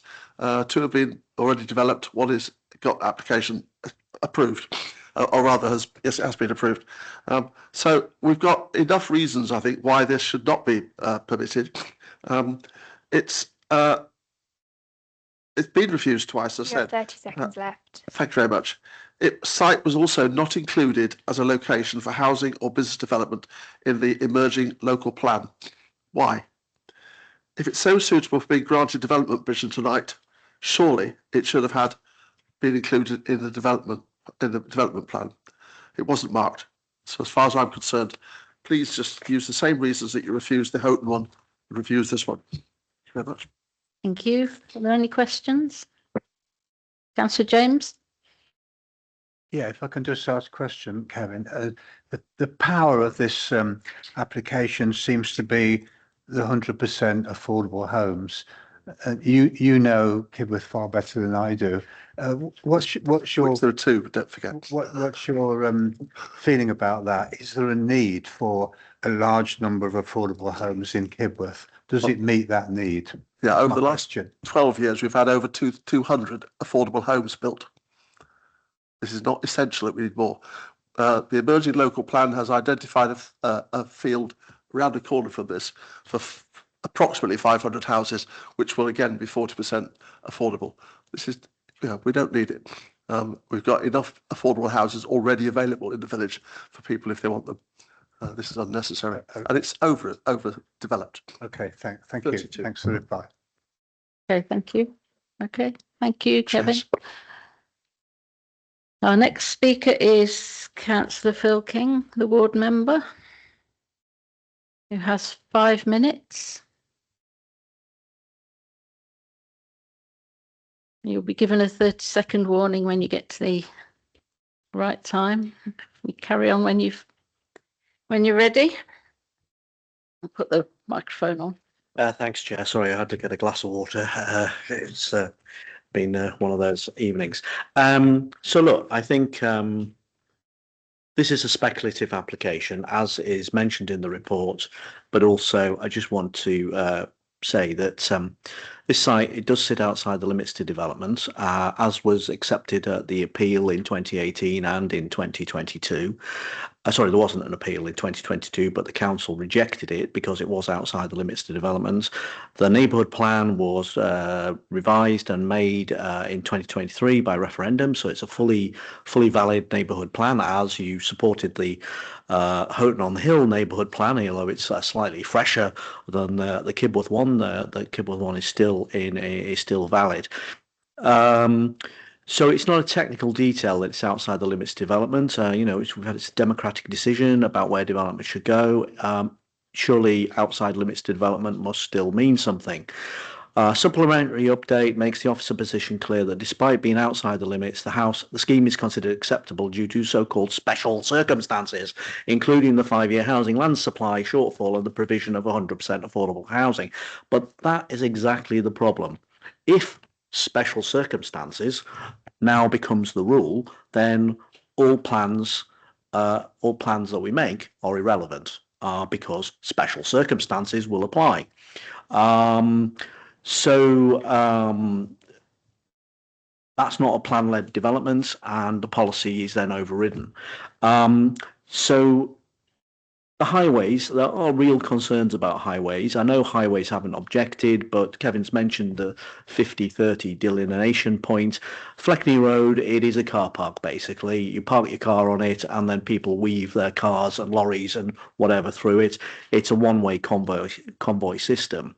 And this is only going to make that worse. 32 dwellings here. As the agent said, this is a constrained site. It does not relate well to the adjoining piece of land. There's no road connection. There might be a walk through, but it's not going to be particularly well connected based on what I've seen of the outline plan. There are serious concerns about drainage. I mean, originally the flooding LOFA rejected it, and they've had to go back. And this site is having to be massively engineered, hugely engineered, to accommodate the historical surface water problems that are well known at this part of the village, and they're in the report. I think it's figure 8. So, we can keep on saying yes and try and resolve the problems later and hope the infrastructure catches up. And you obviously explored all these issues earlier. I mean, it's not a game of top trumps. My card's worth more than your sort of thing. We've got to, and as Kevin mentioned, we've taken very significant growth and infrastructure.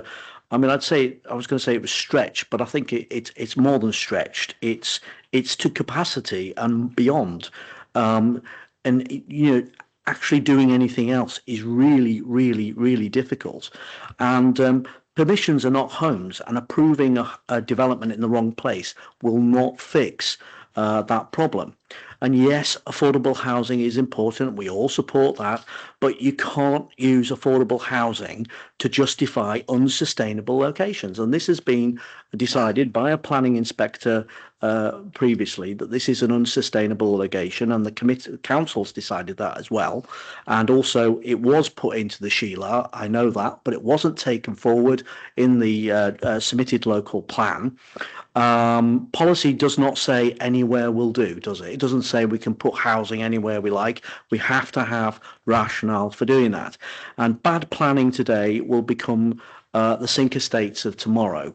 And I'm really concerned about this application because it is constrained. It isn't really well connected. And okay, there's walking guidance, but let's get real. No one will walk. If you're in a house at this site, you will not walk down Fleckney Road to the co-op or to the chippy or to the doctors. You will get in your car and you will go down there. And it's only going to make the situation worse. Finally, there's a bionet gain loss of nearly 45% in this application, so nearly 50%. But on the adjoining site, we have a field paddock that's been protected because there are rare grasses present. So here we are, we're going to have a minus 45% BNG, and in the adjoining plot, we've got rare grasses. You know, you work that one out. The only thing other query I'd got is there's no primary school section 106 in the section 106. And Thank you, Councillor King. that's all I wanted to say. Thank you, Chair. Thank you. Thank you. Any questions? Councillor Bannister.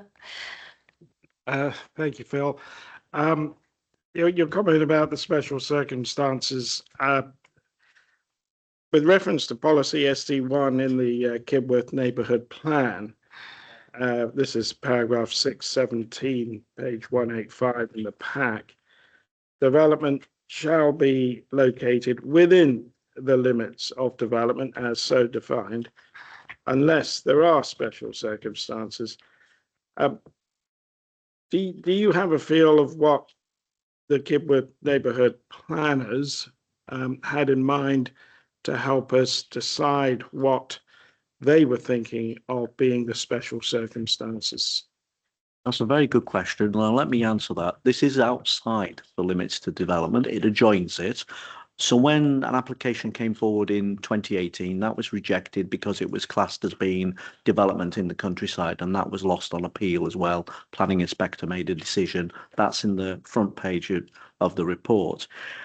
When that came back with a further application in 2022 for a care home, nursing home, 72-bed care home, again, the committee, the council rejected that because it was outside the limits of development, and it didn't adjudge that special circumstances applied at that time. I can't see anything here that makes me think this special circumstances apply. Okay, what are the special circumstances? The officers say the special circumstances are there's no 5-year land supply. Okay, well, that would apply to every application going, if that's the case. That it's an all affordable housing scheme. Okay, well, if that's the case, why did you reject the scheme at Smeaton Road then, in between Kibworth and Smeaton Westerby? Because that got rejected, and that was an all affordable housing proposal. And so what I'd say to that is the reason that didn't get supported is because it was deemed not to be essentially, and I'm paraphrasing this because I don't want to, go back over that, but the rationale for that was it wasn't the right place to put those homes. What I am saying is this is also not the right place to put 32 affordable houses, remembering that scheme for 22 homes back in 2018 was rejected. So if anything, this is over densifying the edge of a rural settlement with, a very urban dense development. Thank you. Don't come back. No, sorry.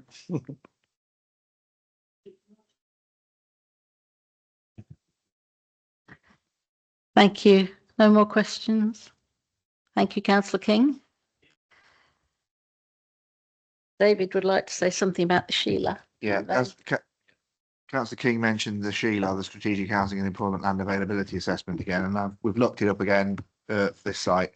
The Sheila said the site was developable within 5 years for 23 dwellings. That was the conclusion of the Sheila. So I just thought I'd let members know that information as well in case anyone asked, as it's been raised by Councillor King. Thank you. Thank you, Chairman. Adrian? Yeah, just a few things to pick up on or clarify. I think Rebecca will confirm if necessary. I think the BNG offer here, if this comes forward, is effectively off-site, but that's nothing untoward. That can be secured. I think the appeal that we were talking about, I think that was, from memory, effectively dismissed on almost on pure policy grounds, but it was contrary to the outside the limits from memory. And yes, the question and discussion kind of excellent really about special circumstances. From an officer point of view, the affordable housing is very important, very powerful, as mentioned, but the neighbourhood plan policy, the special circumstances, exactly the phrase comes from the policy. The officers felt there are special circumstances. Councillor King at the end gave a different view on that, and really it's a matter for committee to take a view on, I think. Thank you, Adrian. Nobody else? Right, it's open to the committee. Who's going to start? Anybody? Okay, Councillor Graves. Yeah, I mean, I've been trying to find differences between this application and the previous one that we refused due to conflict between the neighbourhood plan and the local plan, and there are an awful lot of similarities. There are some smaller differences. It's a little bit more, it's less, the first one was right obviously on the edge of the settlement of Houghton. It was abutting the conservation area. You don't quite have those considerations, but it is outside the limits to development as defined by a made neighbourhood plan. It has had some refusals before. The road, in highways terms, is the route I'm going to take back tonight, and it is pretty atrocious when you have more than a minor level of traffic. I have sat there before once or twice in the daytime, and it's just one of those roads where you have to look about 300 meters down for no vehicles, and then you can go. So highways, it is one of the most difficult roads I know in the district. I'm satisfied that we can refuse this because I believe there's a conflict between the two plans. I think that's well made, but I'll listen to other members of the committee. Thank you, Councillor Graves. David would like to have a word. Just really obvious point to the committee. It's been a difficult evening and a long evening as well. But I do need my officer colleagues might say something similar. We need to remind ourselves that we don't have a 5-year housing land supply, and national planning policy indicates we should be granting planning permission unless we are really convinced that we shouldn't be. The planning system is geared around finding reasons to grant planning permission, not finding reasons not to, really, without putting too fine a point on it. So I'll just leave that on the table, Chairman. I won't say any more, but we've had a difficult evening, I realise, but we don't have a 5-year land supply. It's really important point. Paragraph 11D is invoked. Thank you, Chairman. Thank you. Councillor Moder, did you want to say something? Sorry, I couldn't help myself. I completely understand where David's coming from, but the other very important point is they've got a neighbourhood plan. And it's just so hard when, like I say, they've got a neighbourhood plan and they've put a lot of effort into it. And, you know, we've had a whole 3-hour discussion about it earlier. It's a tricky one. It's a really difficult one. It's been really difficult evening for members. I thought it might be tonight. Yeah. I looked at the list of applications and my heart sank a bit. It's been a really difficult Thank evening. you. The planning system is unforgiving in these matters. Yes, there are neighbourhood plans in the district. Yes, they're part of the development plan, but as a district, that's what the government would measure us against. We don't have a 5-year land supply. I'll stop there, Chairman. It's a matter for members. Members decide, officers advise. Yeah, I think that's a really important point, that the tilted balance is invoked, and we don't have a 5-year supply. We've also got a big shortage of affordable housing in the district, and it's a really difficult balancing act, this one. I think it is different from Houghton because it is more combined with development. It's got development on the 2 sides. It's got a road and a cricket club across the road, and it's got a big bank of trees and a house the other side. So it is very different from the Houghton one, which is literally in the open countryside, whereas this doesn't feel quite so much in the open countryside, especially with the building all around it. So it is very difficult, and it's obviously outside the limits to development of the neighbourhood plan, but does GD2 trump that when we need all these houses? We have to ask ourselves that. So are we asking ourselves that? Councillor James? Thank you. Well, I'll just make the comment. I couldn't do the visit on Monday, but I did some today, and I did go and have a look at this development today. I don't know, about 10 o'clock in the morning, which is fairly quiet really, but that road is a nightmare. I just wonder, out of interest, does a bus actually go up and down there? Is it possible for a bus to go up and down the Fleckney Road? It does it? Oh. Okay. Yeah, so, I mean, it's a dreadful road. I know that. Okay, I just made that comment at the moment, Chairman. So if nobody's got anything to say, I'll make a proposal to test the waters. So I propose that we go accept this according to the planning officer's report. See if I've got a seconder. Councillor Bannister? Yeah, I think it should be put to the vote. So our second. Okay, thank you. Has anyone got anything else to say? I'll hand it over to Ella then. Proposed by me, seconded by Councillor Bannister. Thank you, Chair. So just to confirm the recorded vote, you'll be voting for, against or abstaining the approval of the application. Councillor Bannister? For. Councillor Burrell? For. Councillor Elliott? For. Councillor Graves? Against. Councillor James? For. Councillor Moder? Councillor Scott? Against. Councillor Worrell?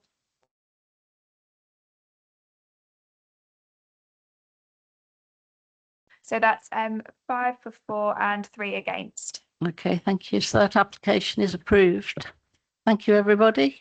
There's no urgent business, so I declare the committee closed at 9:55. Thank you, everyone.